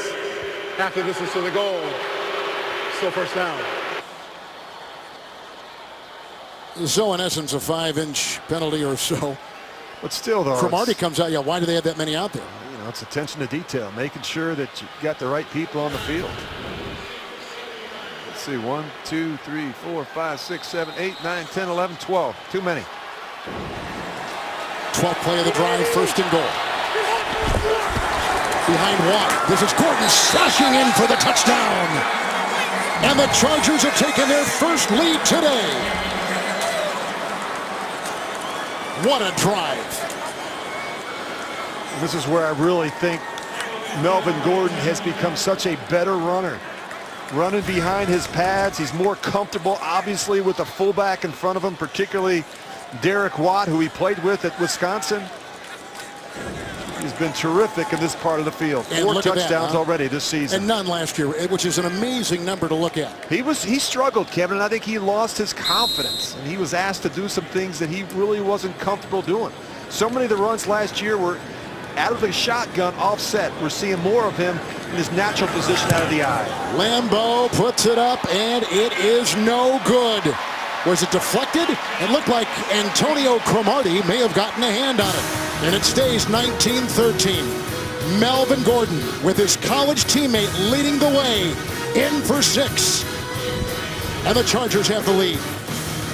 The NFL on CBS is sponsored by Southwest. Yes to low fares with nothing to hide. That's transparency. Walmart.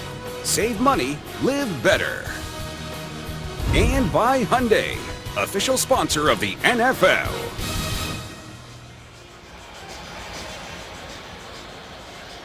You just never know where you're going to get a chance to impact the play. Look at the effort by 11-year pro Antonio Cromartie. McGrath is late getting off the snap, and Cromartie does just enough to get a piece of that ball. And the kickoff following all that. It's over the head of Quan Bray into the 25 and a touchback. But the Chargers have captured the momentum. 8:23 in the third from Indianapolis. Earlier this month, the Colts, the Indianapolis Parks Foundation, and Indy Parks broke ground on the Colts Fitness Park, a 5,000 square foot play space, which includes a Play 60 course, a 40-yard dash, and exercise equipment. Well, there's a look at Antonio Cromartie. He was a first-round pick by these same San Diego Chargers and played there from 06 to 09. What a great effort, Kevin. And we always talk about the importance of the kicking game. You just never know how you could impact this game. Now it's a 6-point game as opposed to a 7-point game because of a terrific play by Antonio Cromartie. Brown is the linebacker with Teo out with an Achilles handoff to Gore on 1st and 10. Looked like Brown, Jatavis Brown, the rookie, gets him after a gain of 5. He's up to the 30-yard line.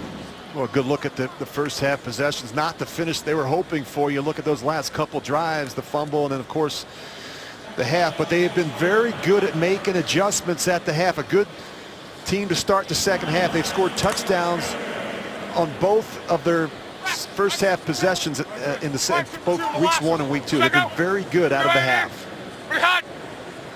Joe Haig is playing the right tackle. 2nd down and 5. He is a rookie who began at guard. And Luck low. And was it caught by Philip Dorsett? He says it was. Ingram was there. Gain of 6. And that is a first down. He's up to the 36 of the Colts.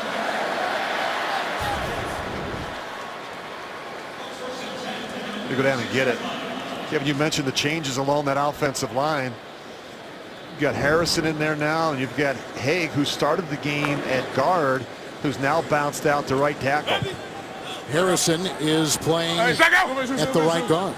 1st and 10. Kill. Hey, 8-2. Green 70. The Gore run Very nice tackle made by Brown, throwing him for a yard loss. It's back to the 35. It's the first negative yardage that Gore has had in this season. It was a terrific play by Jatavis Brown. I mean, he takes on Doyle right in the hole and is able to avoid the block and make the tackle in the backfield on Frank Gore. You were holding off on Joe Wright and why he is not in at the right tackle, a back injury. He came into this week with a calf and neck injury, didn't practice Wednesday, limited Thursday, injured again. Second down, 11.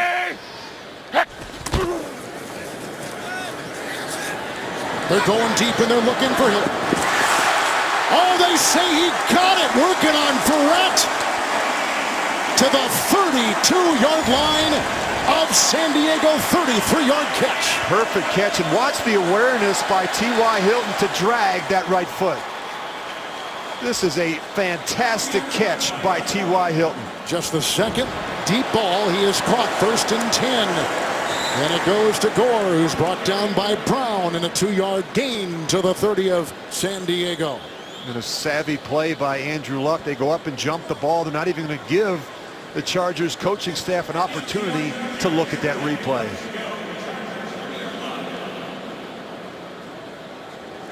Luck just turned 27, the 3-time Pro Bowler. Second down and 8. The new running back is Josh Ferguson. Ready. White, 27. Check out. Ready.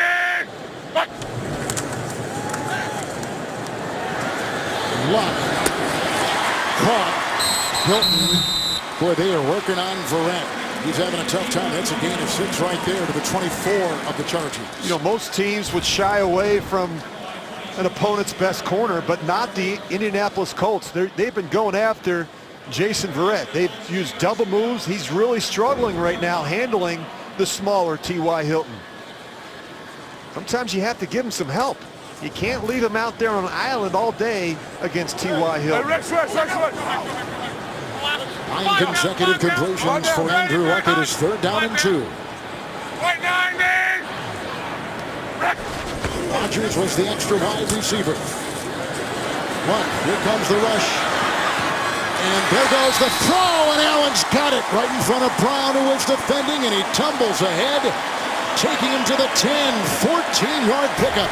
It's 1st and goal, Indianapolis. Just look at the pocket for Andrew Luck. I mean, the 5 big men up front, they do a terrific job. Look, they pass off the inside stunt there. Luck's moving around, looking for his 1st, 2nd primary receiver. He's got too much time in the pocket. Now he's got 10 straight, and remember we came in talking about Luck being the most pressured quarterback of any quarterback in the NFL. Teams like to blitz Andrew Luck. Gore is in, 1st and goal. Back shoulder throw, Hilton to the 1. Defended by Verrett, 9-yard pickup, 2nd down and goal. Well, that's a matchup right now that Andrew Luck absolutely loves. I mean, this is a perfect throw by Luck on the back shoulder for T.Y. Hilton. Jason Verrett never sees that ball leave the hands of Andrew Luck. Dante Moncrief out, Rich. Hilton had to make this kind of a performance. He had to stand up more. Yeah, we're seeing a lot. The personnel usage has been impressive from Rob Chaszynski, the offensive coordinator of the Colts. They take out Verrett, but they take out the other corners too. Gore, 2nd and goal. I think Legion got him with the shoulder. They also put in Nick Dusnar, and he makes the stop as well. It's a great effort by Corey Legion. He's actually in the bottom of a pile, and he somehow finds a way to still make that stop. The Zubner is out of Cal Poly SLO, San Luis Obispo. He wears 48. There he is. Comes in and defensive stands like this, but Legion is a signature player on that line. 3rd and goal at the 1. Liz. New 90. And look, there's There's offensive pass interference. Adrian Phillips was trying to defend Eric Swope, the tight end. I think that's going to be offensive pass interference. Swope looks like he clearly pushes him. Former basketball player at Miami. Pass interference. Oh, Defense. Number 31. maybe I missed something. Half the distance to the goal.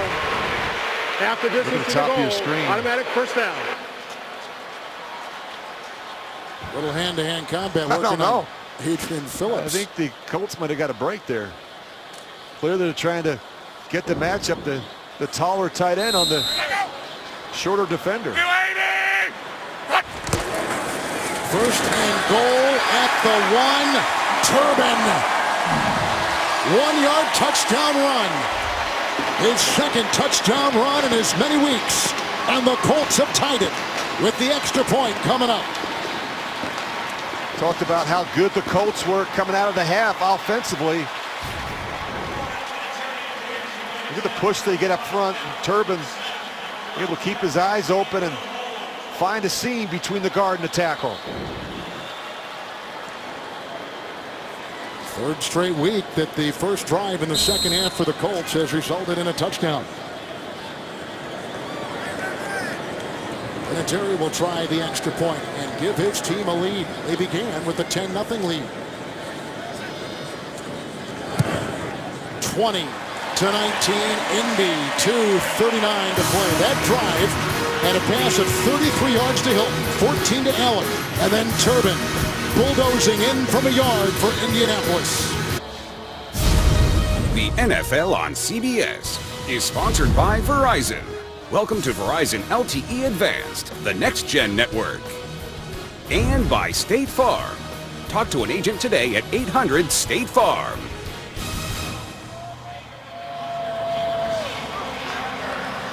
Pat McAfee's going to kick off for Indianapolis after that good-looking drive with a 1-yard touchdown run by Turbin.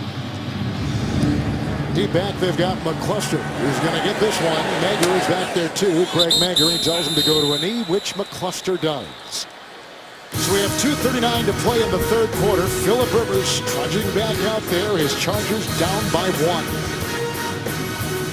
Week 3 continues with Sunday Night Football on NBC and Monday Night Football tomorrow night on ESPN and Westwood One Radio. Then Week 4 kicks off with Thursday Night Football on NFL Network. Yeah, we have two red-hot quarterbacks right now. Rivers has hit his last 8.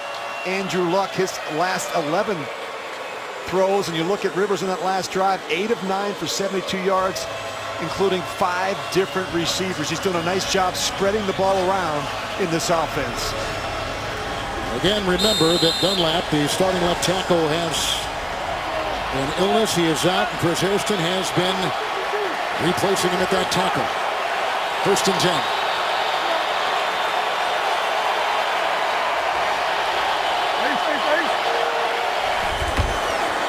Melvin Gordon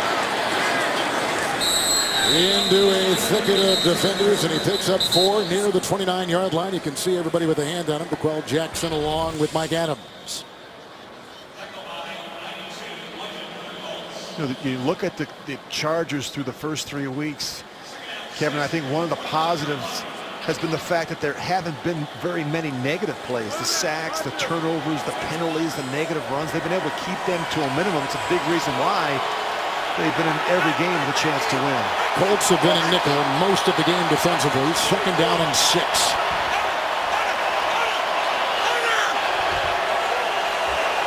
Play clock at 2.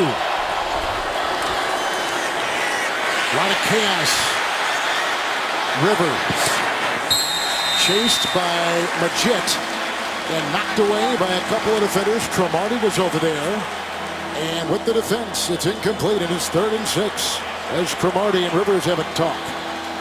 We haven't mentioned Robert Mathis' name very much. They've done a terrific job slowing him down, and also Eric Walden. They've played really well off the edges. You look at the change they made. King Dunlap not in there. Chris Harrison, he's held up pretty well on the left side. 3rd and 6. Play clock at 5.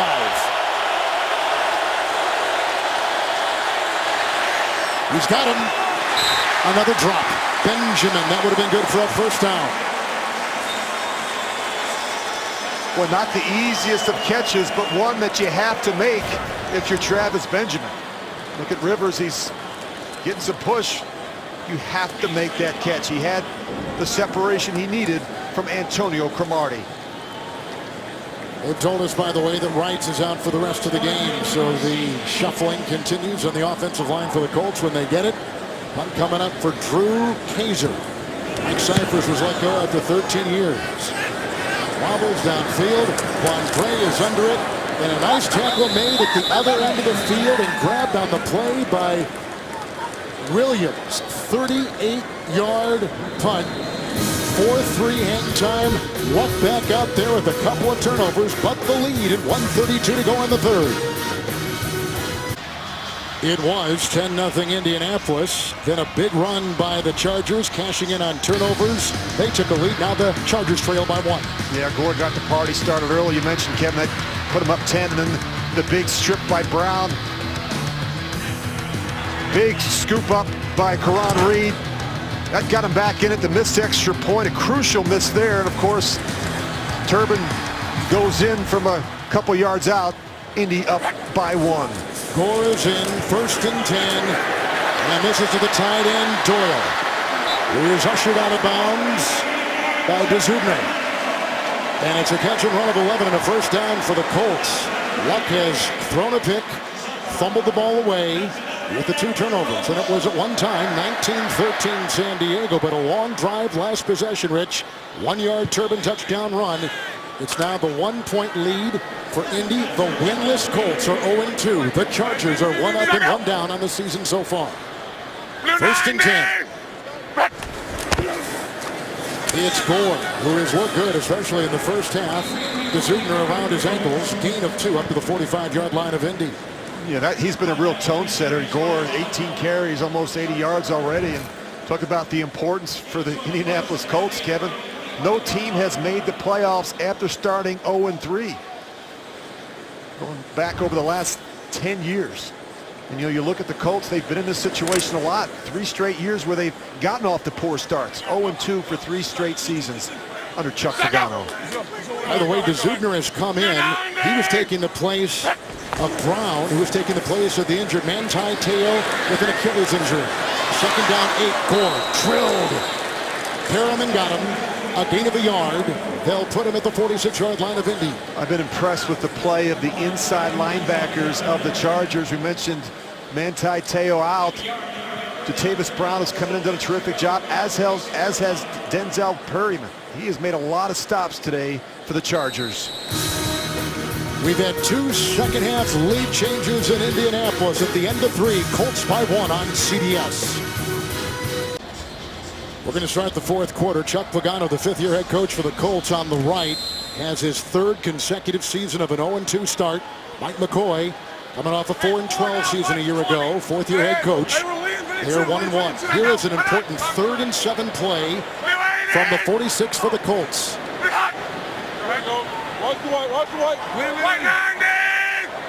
They got Turbin in the backfield. Luck going deep. Flag is thrown. They have Flowers over there, along with Adrian Phillips in the defense of T.Y. Hilton. But this is going to be against San Diego, it would appear. Prior to the pass, holding, defense, number 22. 5-yard penalty from the previous spot. Automatic, first down. That's the Colts' 5th first down by a San Diego defensive penalty. Kevin, the penalties, the mindless penalties on 3rd down have been a killer. And Jason Verrett he's on the left side of your screen. You're going to see him right there. I mean, he's grabbing Philip Dorsett, and you're going to call that every time. He has really struggled at the line of scrimmage against Philip Dorsett and T.Y. Hilton. It's going in the backfield, 1st and 10 for Andrew Luck. 13 consecutive completions except for that last one there with the penalty. And he is twisting out of defenders. He gets it off to Gore, who's pushed out of bounds by Perriman. A flag is down, and the offensive lineman, Jack Newhart, is down, who is their starting left guard. And that is not a good sign. We've already seen changes. Offense, number 84. 10-yard penalty. Replay, first down. Tight end Jack Doyle.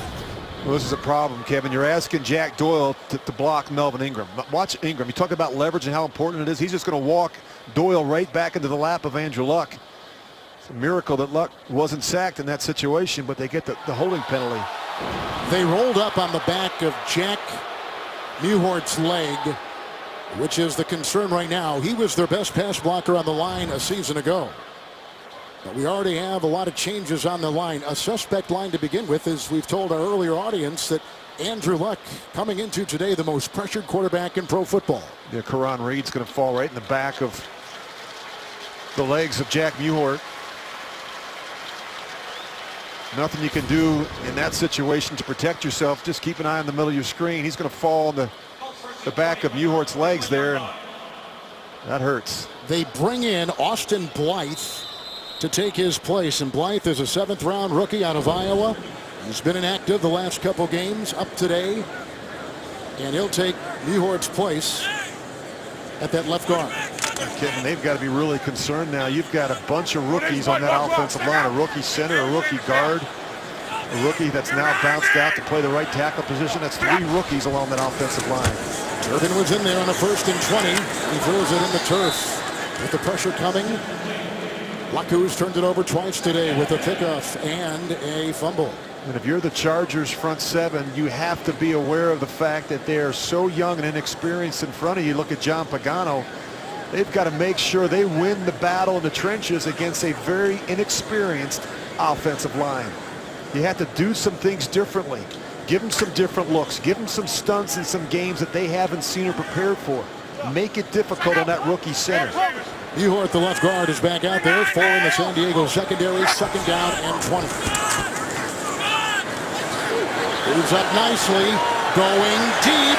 Oh, he's got an open receiver. The rookie free agent from Grambling State, Chester Rogers. His first NFL reception. They beat Hayward, and at the other end, a flag. Pass interference, offense, number 80. 10-yard penalty. Replay, 2nd down. That's the guy who caught the ball, Rogers. Well, you wonder how he got the separation. Casey Hayward was actually in position, and all of a sudden, Rogers was wide open.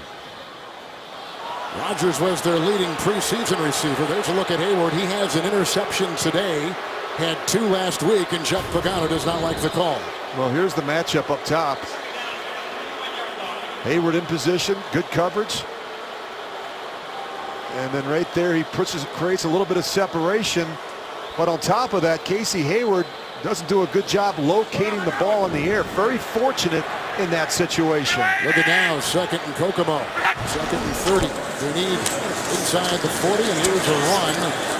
It's Robert Turbin who digs his way and finds some room up to the 40, hit by McCoyle. It's a gain of 10. Well, you've got all these rookies up along the offensive line, Kevin. The penalties are starting to pile up. 84. 10-yard penalty. Replay, 2nd down. But Jack Doyle's been called a couple times for that hold. And he is first and foremost that fullback that goes in there playing the tight end position. Good pass catcher, certainly, but his blocking has been key. And some frustration here.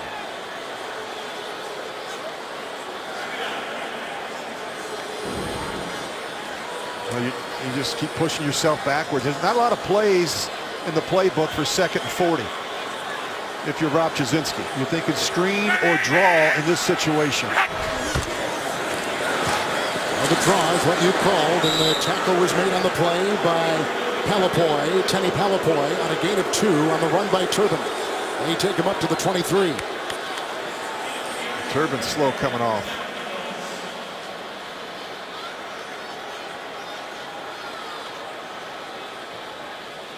The Chargers defense has not allowed a conversion of 3rd and 10 or longer this season. And Kevin, if you're Andrew Luck in this situation, 3rd and 37, you have to use good judgment.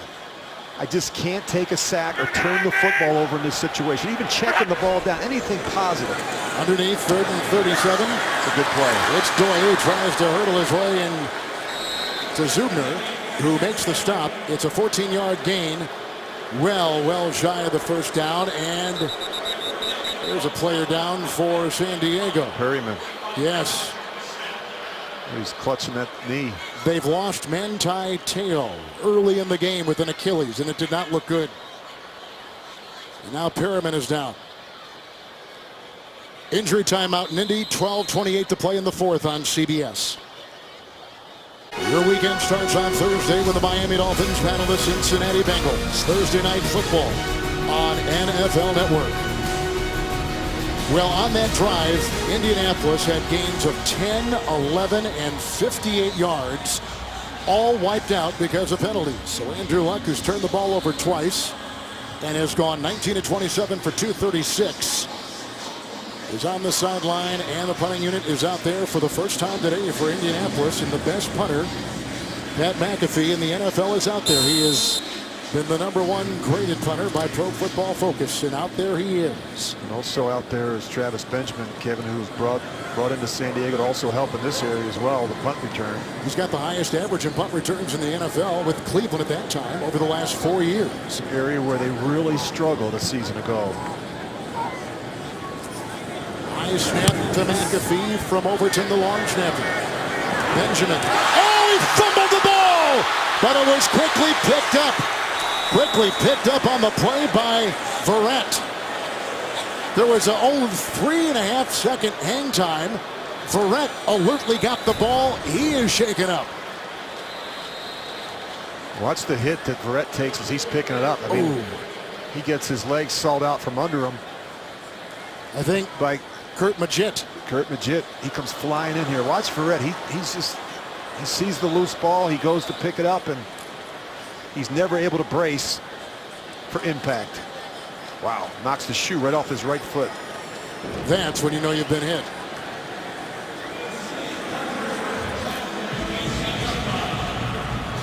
Well, they can't afford to lose Jason Verrett, who's had his struggles today, Kevin, against the smaller, quicker receivers of the Colts and T.Y. Hilton and Philip Dorsett.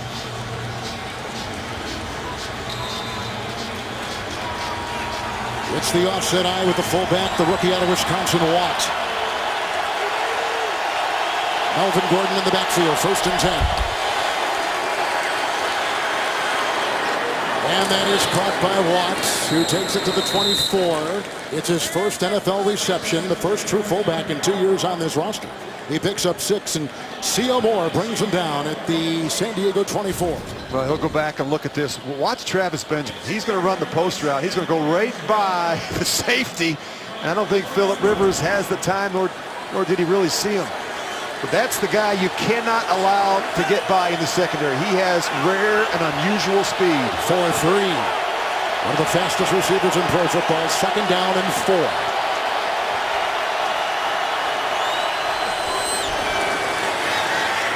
And they dump it off to Gordon. Blockers ahead, a bunch of them. An entourage, and there he goes. As he takes it down the sideline, the catch and run will bring him close to midfield. It is a career-long 25-yard reception. Slow to get up is Fluker. Well, this is a good-looking screen. You look at these big guys getting out in front. You look at the patience of Melvin Gordon. Phillip Rivers is going to hold the ball, draw the rush. Now look at Slauson. He gets out in front. And Franklin. And on the other side, DJ Fluker. Look at the hustle by the big man. C.O. Moore finally caught up to him. The ball is at the 49. Come on, get down!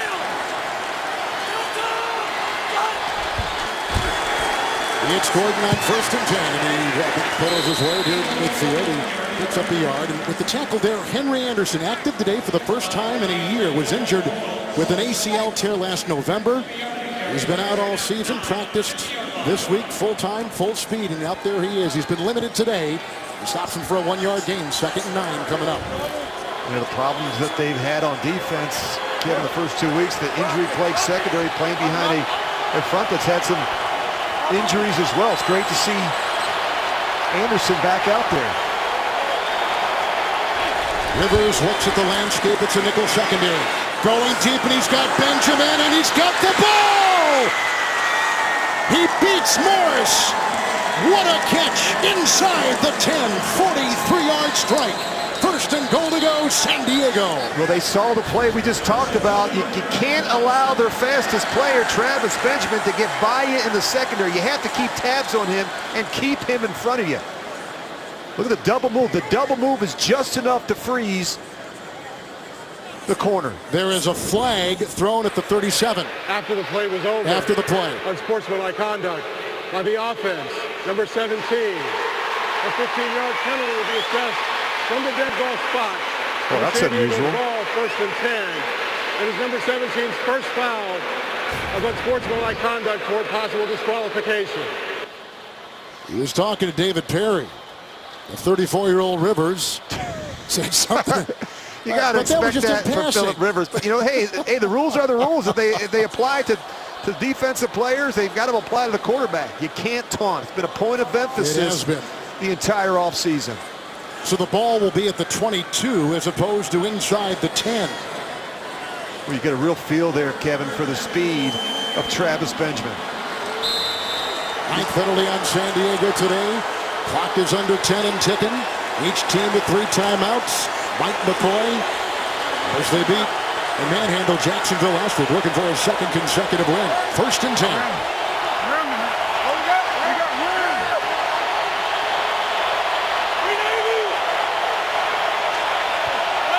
Play clock at 2. Just got it off. Rivers. And he's looking for his tight end, which he has, the rookie, Hunter Henry, a 12-yard catch across the way. He was working on rookie T.J. Green. They put him at the 10. Well, it took Philip Rivers a little while to find Hunter Henry, but he does a terrific job, Kevin, prior to the snap, changing the protection, bringing the extra back in to make sure they pick it up. That's the beauty of Philip Rivers. He does such a terrific job pre-snap, recognizing the front, the coverage, and where the pressure is coming from.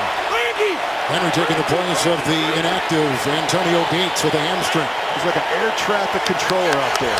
First and goal. Blocked by Gordon. Inside they go to receiver Williams. Tyrell Williams slides inside to the 4. Cromartie brings him down. It is a gain of 6. Remember now, if you're Philip Rivers, you always talk about the importance of tips and reminders in the huddle. I've got to tell my teammates, hey, we score here, stay out here. We're going to probably go for 2 in this situation. Good look at Ken Wisenhunt. He knows the situation in the game and what they've got to do.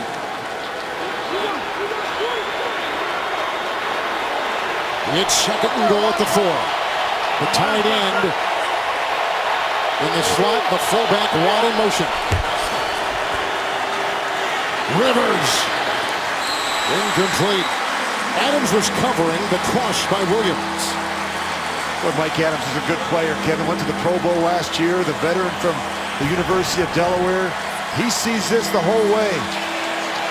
That ball's got to be completed over the ball. It took too long for Rivers to find Williams. Boy, the third down, the Chargers have thrown on every third down so far this game. 9 of them. McCuster's in third and goal at the 4.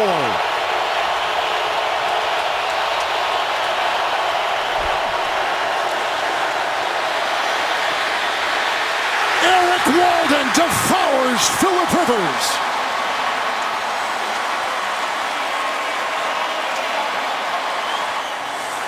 They lose 11. Make it 4. Well, you look at Walden. He keeps his eyes on Philip Rivers the whole time as he's rushing. He's going to be working on the tight end at Barksdale's there. Look at him keep his eyes on Rivers.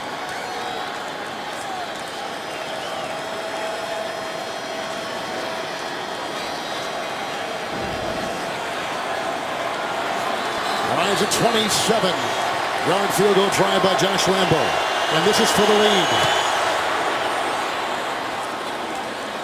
With 7.5 to go. 2-point lead for the Chargers. Third lead change. The NFL on CBS is sponsored by national mortgage lender Quicken Loans. Home buy, refi, power. Domino's. Order online at Domino's.com. And by Toyota. Let's go places. He is not a lawyer, but he knows how to win the case. Michael Weatherly stars in TV's #1 news show, Bull. New episode Tuesday after NCIS. How about that mind of Luck and his offensive coordinator, Rod Jasinski, on that sideline? Well, they've been in this situation a number of times. Look at those 14 career game-winning drives. He knows just what to do. He won't panic. He's been a clutch performer late in games. The ensuing kickoff after the 27-yard field goal is out of the end zone and over the head of Quan Bray, so it's out to the 25 with a touchback in 1st and 10. Luck has done a nice job, Kevin, spreading the ball around. You look at T.Y. Hilton, 5 catches for 91 yards. The tight ends combined for 9 catches. They're without Dante Moncrief, who is out 4 to 6 weeks with a fractured scapula. And he had done unusual things because of his size. So more has fallen on the shoulder of Hilton and Philip Dorsett. Check out. It's a 1st and 10. 90. Gore out of the backfield. Luck to the side. Hilton is there. Flowers with the coverage. He throws a strike, good for 12. They'll put the ball at the 37-yard line of Indianapolis. Look at the cushion from Flowers on T.Y. Hilton. He's not going to get beat. He's not going to let him run by him. Is that the first time Flowers has been on him as opposed to Verrett? Well, they've done a good job, Kevin, moving T.Y. Hilton around a little bit, and we just saw Verrett limp off the field. Yep, so Verrett is out. They got Hayward playing one corner. This changes, I think, the way you play the game if you're Luck. I mean, you don't have your top corner out there, Jason Verrett. You have to go after these corners. 1st and 10, up the middle they come with Perriman's pressure, and it was there. Flowers was watching Hilton, who is pleading for a flag. That's a good no call, because that really was just a throwaway. I think it was an uncatchable ball. Look at Flowers, though. He's going to have his hands full with T.Y. Hilton. He grabs him there. He did get away with one. It's 2nd down. They call it an uncatchable ball, but Flowers has to be careful. And if I'm Rob Jasinski, I'm up in the press box and I'm looking at this, Kevin, there's no Jason Verrett. I have to go after Brandon Flowers. He's the weak link right now in that Chargers secondary. After a poor season last year, Flowers in shape and playing well to begin the season. 2nd down and 10. Here they come, and down he goes. He was held by Phillips. Adrian Phillips flying through and grabbing Luck. It'll be 3rd down and 10. He did get the ball away, but the pressure coming from the secondary. Well, the pressure comes off the edge. Rivers is late to see it, but he does an excellent job here just throwing the ball away and avoiding a sack. He got fooled by the perimeter pressure. Luck throwing it away, and you've talked about that, and that's the one thing that continues a work in progress for him. Yeah, you got to learn to throw the ball away. Sometimes the best play, the only play is to throw it away and live for another down. Verrett waiting to come in. 5 in the San Diego secondary. 3rd and 10 for Andrew Luck. They're coming through again. Here comes Ingram. The pressure is there. The ball is uncatchable. It's incomplete, and the punting unit will take the field. The pressure there from San Diego. Well, the pass rush has been outstanding from the Chargers, and Kevin, they're getting it done with 4-man pressures. They're not having to bring 5- and 6-man pressures. Great effort here by Melvin Ingram. Ingram had a couple of sacks last week against Jacksonville. And the pressure dialed up by the Charger defensive coordinator, John Pagano. As we've said many times, he is the brother of the head coach, Chuck Pagano, of the other side of the field, the Indianapolis Colts. McAfee will punt. The 2nd time.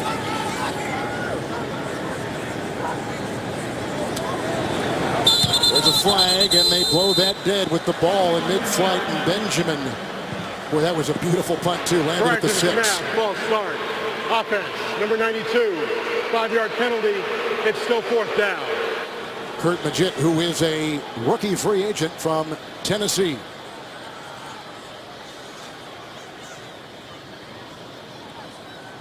Magid, you may recall, one of the college football's best pass rushers. Then he was injured his senior year. He went undrafted. But the Colts think they have found a nice kid to develop. 9 penalties against Indianapolis today. Too many. Been sloppy, Kevin. And they've shown up in all 3 phases, offense, defense, and in the kicking game. I told you before, McAfee is the #1 graded punter through the first couple weeks of the NFL season. And Benjamin awaits. Benjamin waving for the fair catch. Oh, it took a wonderful bounce, but hit the chalk, they say. Hit the painted part of the field, but at the 18. 50-yard punt, well placed by McAfee.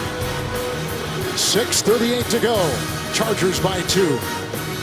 NFL Play 60, the NFL's movement for a more active generation, encourages fans to get moving and play for 60 minutes every day. Learn how you can join the NFL Play 60 movement at NFL.com/Play60. Well, this is Melvin Gordon time. You lead by a couple, and this is why you drafted him. That's why I used that first-round pick a year ago, Kevin, for situations like this, the ability to be able to finish on offense. It's a 1st and 10, and they send him right into the middle, and Zach Kerr wraps him up as he gets to the 20 and picks up 2. The Jets in chief from Arrowhead. Let's go to James. Fitzpatrick ties a career high. Yeah, not in a good way. This is his 5th interception thrown on the day. This one goes to Derek Johnson, the old man. He's going to take it all the way back to the house. That sets up this game-winning 24-3. Kansas City Chiefs are up. 7 turnovers for the Jets. Back to Kevin Harlan. Oh, my goodness. All the turnovers. The turnovers hurt Kansas City in their loss last week in Houston.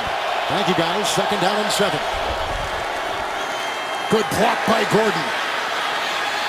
Rivers on the move and being chased and hauled down by C.O. Moore. It's a gain of a yard for the 34-year-old Rivers. Well, watch this block by Melvin Gordon. He's scanning the protection. He's going to see that the left tackle gets beaten. He really rocks Robert Mathis. That'll take the edge off the pass rush on 3rd down. Each team with 3 timeouts. 3rd down and 6. An extra defensive back has been put in. And McNary, the pass covering linebacker for the Colt D. A lot of crossing routes in this situation. We've seen a ton of it so far from the Chargers on 3rd down.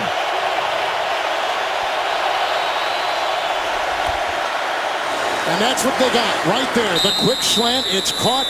Terrell Williams with a big grab. They get the 1st down, picking up 7 on 3rd and 6. And just a quick hitter. We talked about the big targets for Phillip Rivers. Tyrell Williams, big, fast, physical receiver who's not afraid to work in the middle. With the 1st and 10, it's Gordon. Stuffed. Ward, Moore was there. Jackson, Anderson all combining on the stop. No gain on the play. Just to go back on Tyrell Williams with that 1st down reception. It came on 3rd down. The 7th time this year he's done it. He's been thrown to on 7 previous 3rd down, and he's made every one of them for a 1st. And if you're Phillip Rivers, Kevin, you've really got to be conscious of this play clock. You got to take it all the way down. Which he normally does anyway, right? Yeah, but even on the earlier downs, make sure you're not snapping that ball with time left on the play clock. Nickel secondary.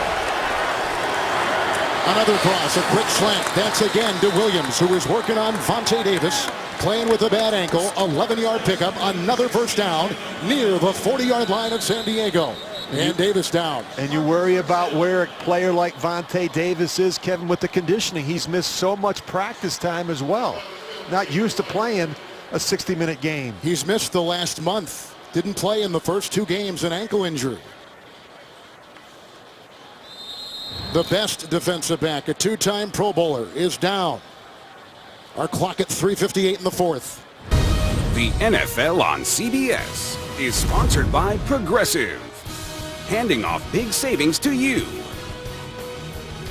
And by Subway Restaurants.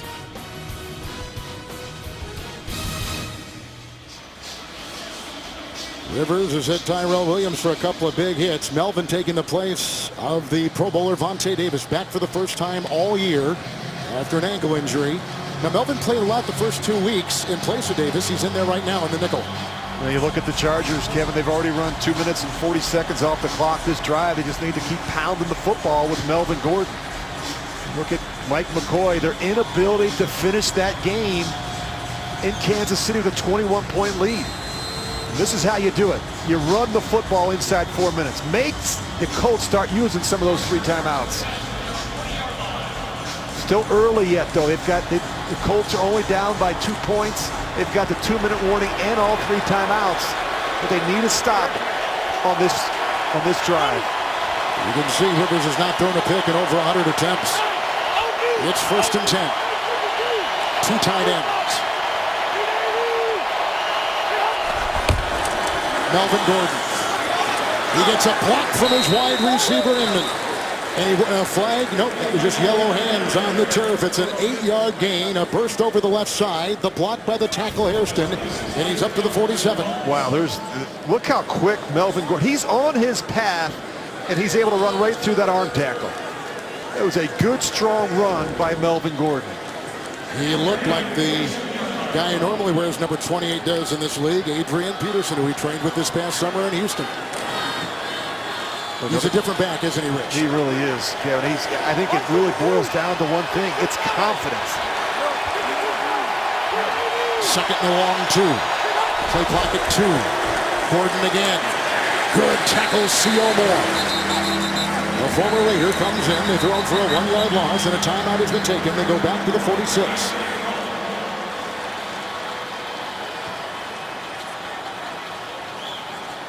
And it'll be 3rd down and 3. Chuck Pagano is 0-2 for a 3rd consecutive year with his Colts. What'd you say earlier? A team that begins 0-3 has never made the playoffs. Yeah, you look at over the last 10 seasons anyway, Kevin. 49 teams have started 0-3. Not a single one has made the playoffs in the last 10 years. And here are some of the stories today. Luck with a couple of turnovers, a fumble and a pick. Rivers with just under 300 yards passing. And Gore with 78 yards on the ground. And Kevin, most of those 78 yards on the ground from Frank Gore came early in this game. He's been kind of quiet in the second half. We've had 3 second-half lead changes. Rivers took over at his own 18 with 6.5 to go. Well, it's a huge 3rd down for the Colts defense. They have to find a way to get off the field.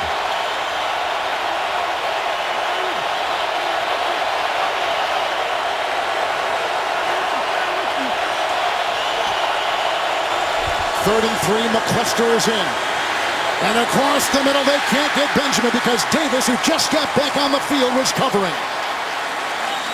And covered like the Pro Bowler he is. It's 4th and 3. And here comes the punting unit for San Diego. The Colts have 2 timeouts, the Chargers 3. What a terrific stop by the Colts, and Rivers just late getting back to Travis Benjamin. You know, you think for a second maybe he felt like Benjamin was 6'4" and not 5'10". He's missed Travis Benjamin now a couple times on the crossing route versus man-to-man coverage. Drew Kaiser to punt. And Quan Gray will circle under it with the catch at the 17-yard line. 36-yarder. This is what you live for, Kevin, if you're a quarterback like Andrew Luck. You rehearse these situations all the time in practice. Just about every Friday you have a 2-minute drill. You've got 2:29. The situation in the game, you just need a field goal to get it done, and you've got a couple timeouts left. You can work in the middle of the field. There's ways to stop the clock. Just have to be smart. The thing that hurts you in a 2-minute drive are negative plays, and most importantly, the sack. It's not a bad thing to throw the ball away on early down. Rookie free agent out of Illinois, Josh Ferguson in the backfield, 1st and 10 for Luck. He goes outside with the catch by Dorsett, the hit by Verrett, who is back in. Why they took him out before, we didn't know. We knew that he left with an injury, but there was no word given to us by the San Diego sideline. But back in, as you just saw. He picks up 3, 2nd down and 7. Luck again, hit as he throws, and he overshoots the receiver here. Well, you're seeing a lot more 2-deep coverage now, Kevin. You mentioned Verrett back in. He's getting help from Dwight Lowry over the top. San Diego doing a good job defending the deep ball. John Pagano, you look at his call sheet. Not afraid to bring pressure in this situation. You saw him start this series with a 6-man pressure. 5 in the secondary. Ferguson in the backfield, 3rd and 7 for Luck. And he's got Ferguson. And a fumble on the play, if indeed he did catch the ball. Let's see if he... No, incomplete. Incomplete pass. As Perriman scoops it in on the bounce. Incomplete. This is a terrific play by McCoyle. It's a form alert coverage. He comes down and makes the play on the back. We have the 2-minute warning in Indianapolis on CBS.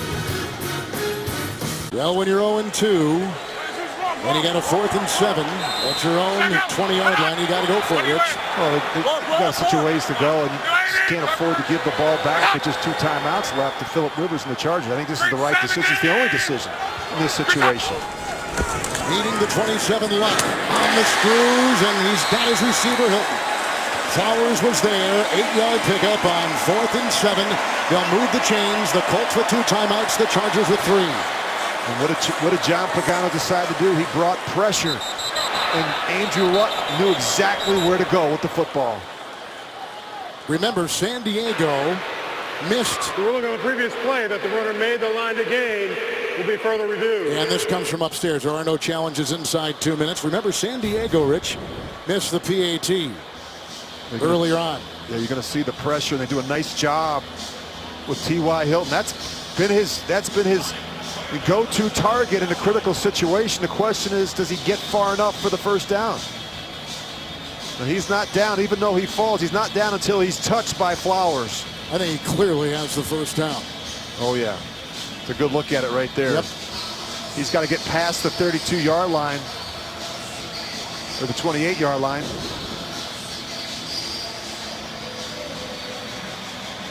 Now, breather here for the Colts. Chargers defensively can reset. In a critical situation, Kevin, I always say you think about players and not plays. Where you want to go with the football? To T.Y. Hilton. The ruling on the field is confirmed. It's Indianapolis' ball, 1st and 10. Yeah, they had to get to the 27-yard line. They got to the 28. Here's Adam Vinatieri. He has kicked field goals today of 38 and 33. And if you're the Chargers, you just have to assume that Vinatieri gets a chance, he's going to make it. He's that type of kicker. They go underneath. It's caught by Josh Ferguson. He's brought down by Perriman with the catch and run. He picks up 9. A player is down. That's Flowers. The ball is up to the 37-yard line of the Colts. That's a break for the Colts. They'll get the clock stopped and chance to huddle up because of the injury to Brandon Flowers. Was a big hit. San Diego, because of the injury, inside 2, is charged a timeout. So now they have 2. So the Chargers are down to 2, and you can see the helmet to hip. Well, Josh Ferguson wasn't fooling around. He knew exactly what he was trying to do, split the 2 defenders. Well, you can see Brandon Flowers moving. That's a good sign. Well, at every NFL stadium, there are well over 25 medical personnel from each sideline and then assigned to the league for situations like this. And the protocol used, but with both benches participating, has been immensely increased. Yeah, one of the things that's new this year, Kevin, you look at number 1, when the potential concussion is identified, the players are being removed from the field. That allows the medical staff to get in there and to visit with the player and to do the evaluation without a number of other players coming around and checking on their teammates. You look at the Madden rule, if there's a suspicion of a concussion, the players escorted to the locker room. They've done a much better job really zeroing in and really doing everything they can to promote player safety. We talked about the number of rule changes. I think 42 rule changes in the last 10 years alone to promote player safety. And the big part of it is taking the head out of the game, hits on defenseless players. Now you take Flowers out of the game. They bring in Craig Mager to join the 5 in the secondary for San Diego. Kevin, I lost a playoff game to Adam Vinatieri just I know what he's about, and if you're the Chargers and you allow him to even get the opportunity to get on the field, you're rolling the dice. Got to find a way to get to Luck. Second down and 1. Anderson remains in the backfield. Luck fires it inside. Oh, there goes T.Y. Hilton. It's a foot race, and there he goes. Touchdown!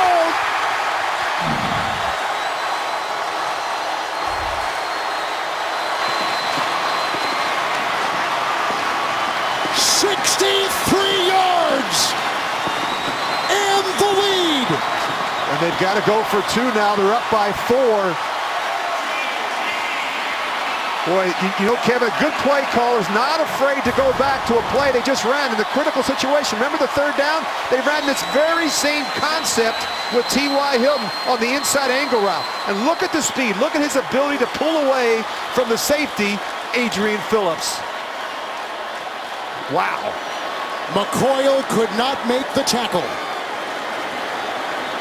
And they're going for 2. What a play for T.Y. Hilton. His first touchdown reception of the season. Again, they went after Jason Verrett. Kevin, you mentioned that he's been banged up here a little bit in the fourth quarter.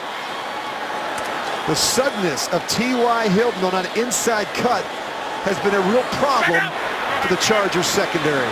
Gore is in and trying for 2.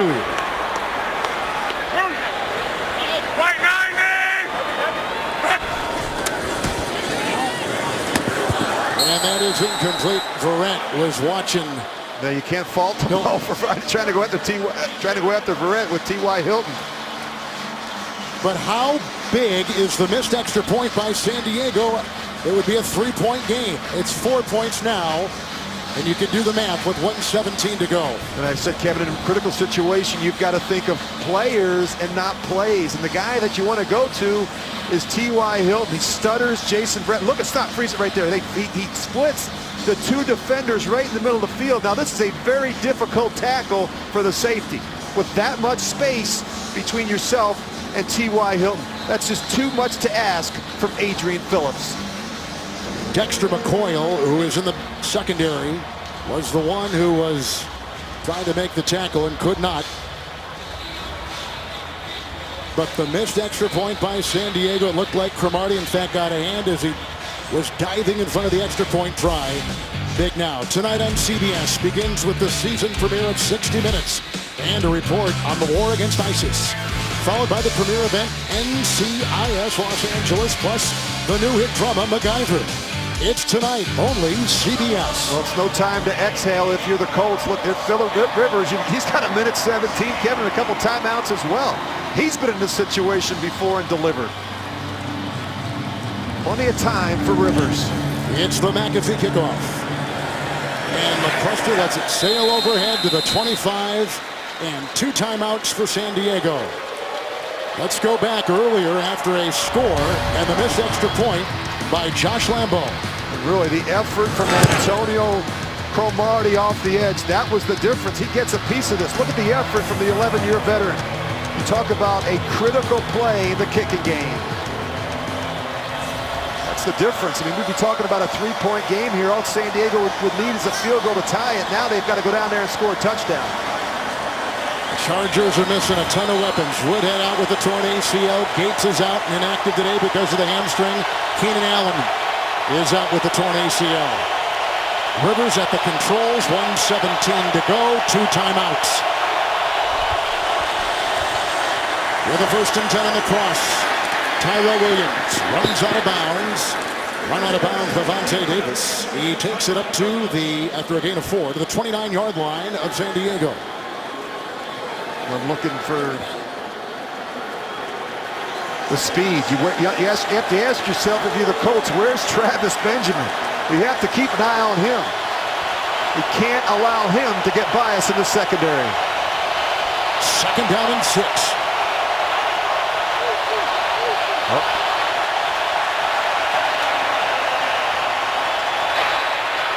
False start. Offense, number 86, 5-yard penalty. 2nd down. Rookie tight end, Hunter Henry.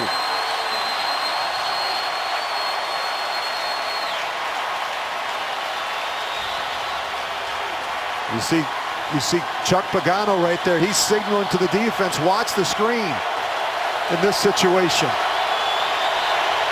They've done a nice job with the screen with Melvin Gordon. Second down, 11.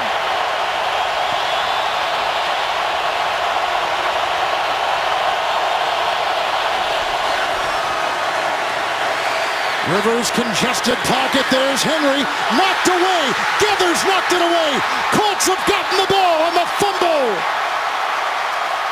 Mike Adams vacuums it in.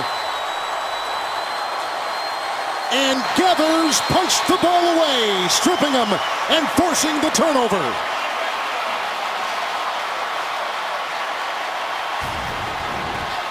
Well, you're going to see, there's Hunter Henry. There's the rookie. He runs a nice route. He does everything right. He creates separation, but he doesn't do a good enough job securing the football. Freeze it right there. Watch the punch. Watch the right arm of Gathers. He comes in there and punches it out. Hunter Henry never feels him from behind. Terrific effort by Gathers. Mike Adams, the veteran, right there for the easy scoop. You work on ball extraction every day in practice as a defensive player. 2 timeouts for San Diego. 2 turnovers apiece. It's Gore, who is tackled on the play by Emmanuel. And the gain down to about the 43. Well, you just feel sick. If you're a young player. And there's Gates. You know, you just can never relax. You can never let up. Talk about the importance of ball security. That was a terrific effort, though, on the part of Clayton Gathers. To be able to, he gets beat, he rallies back to the football, and he's able to pop in that right arm and knock it out. Chargers just used their second timeout, 1 remaining and 58 seconds to go. Gore remains. They've got 3 tight ends out there. Here we go, Eric. Blue 90. It's Frank Gore into a pile, and Phylon, Mebane, and others make the stop after a gain of 2 in the final timeout used by San Diego. 54 seconds to play after the 2-yard gain to the 40. He was the Mackey Award winner at Arkansas.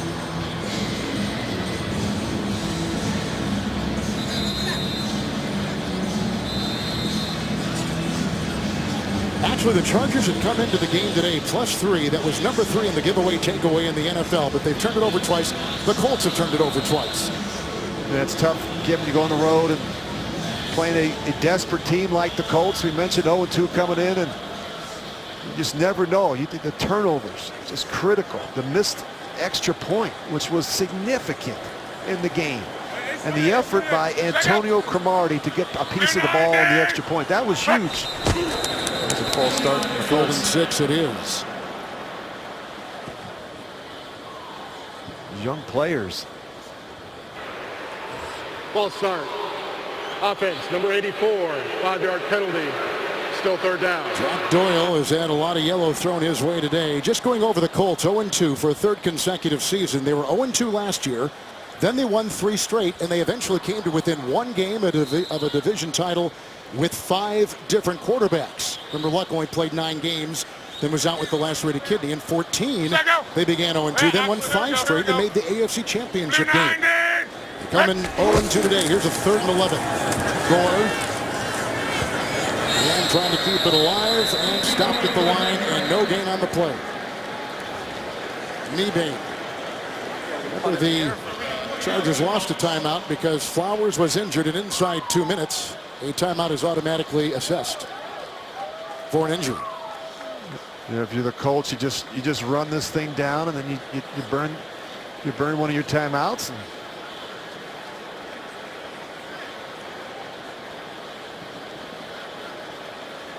boy, terrific effort there. A couple of huge plays, Kevin, by Andrew Luck to T.Y. Hilton, the 3rd down conversion, and of course the touchdown.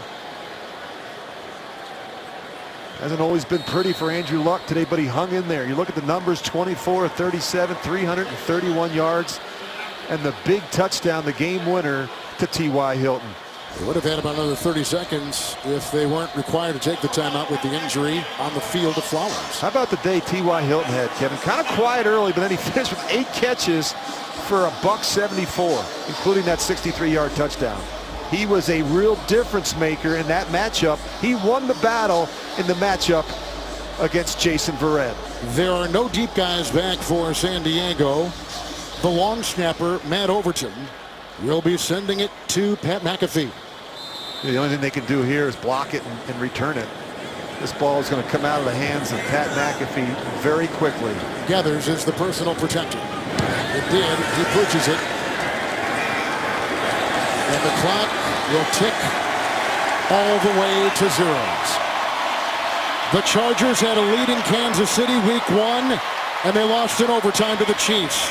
They had a lead here in the 4th, and they lose it to Andrew Luck, although now they're discussing on the field if there was, I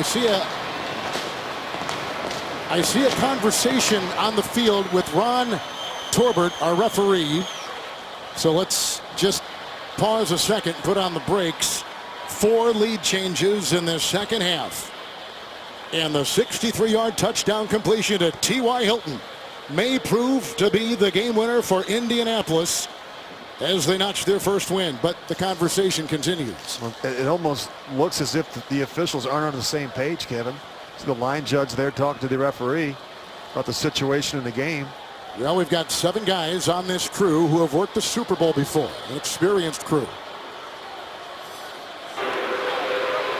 Must be a penalty on the Colts. The ball was illegally touched by the kicking team during the down in which the clock went to 0. By rule, we extend the quarter for 1 untimed down. San Diego's ball, first down. Wow. That's interesting.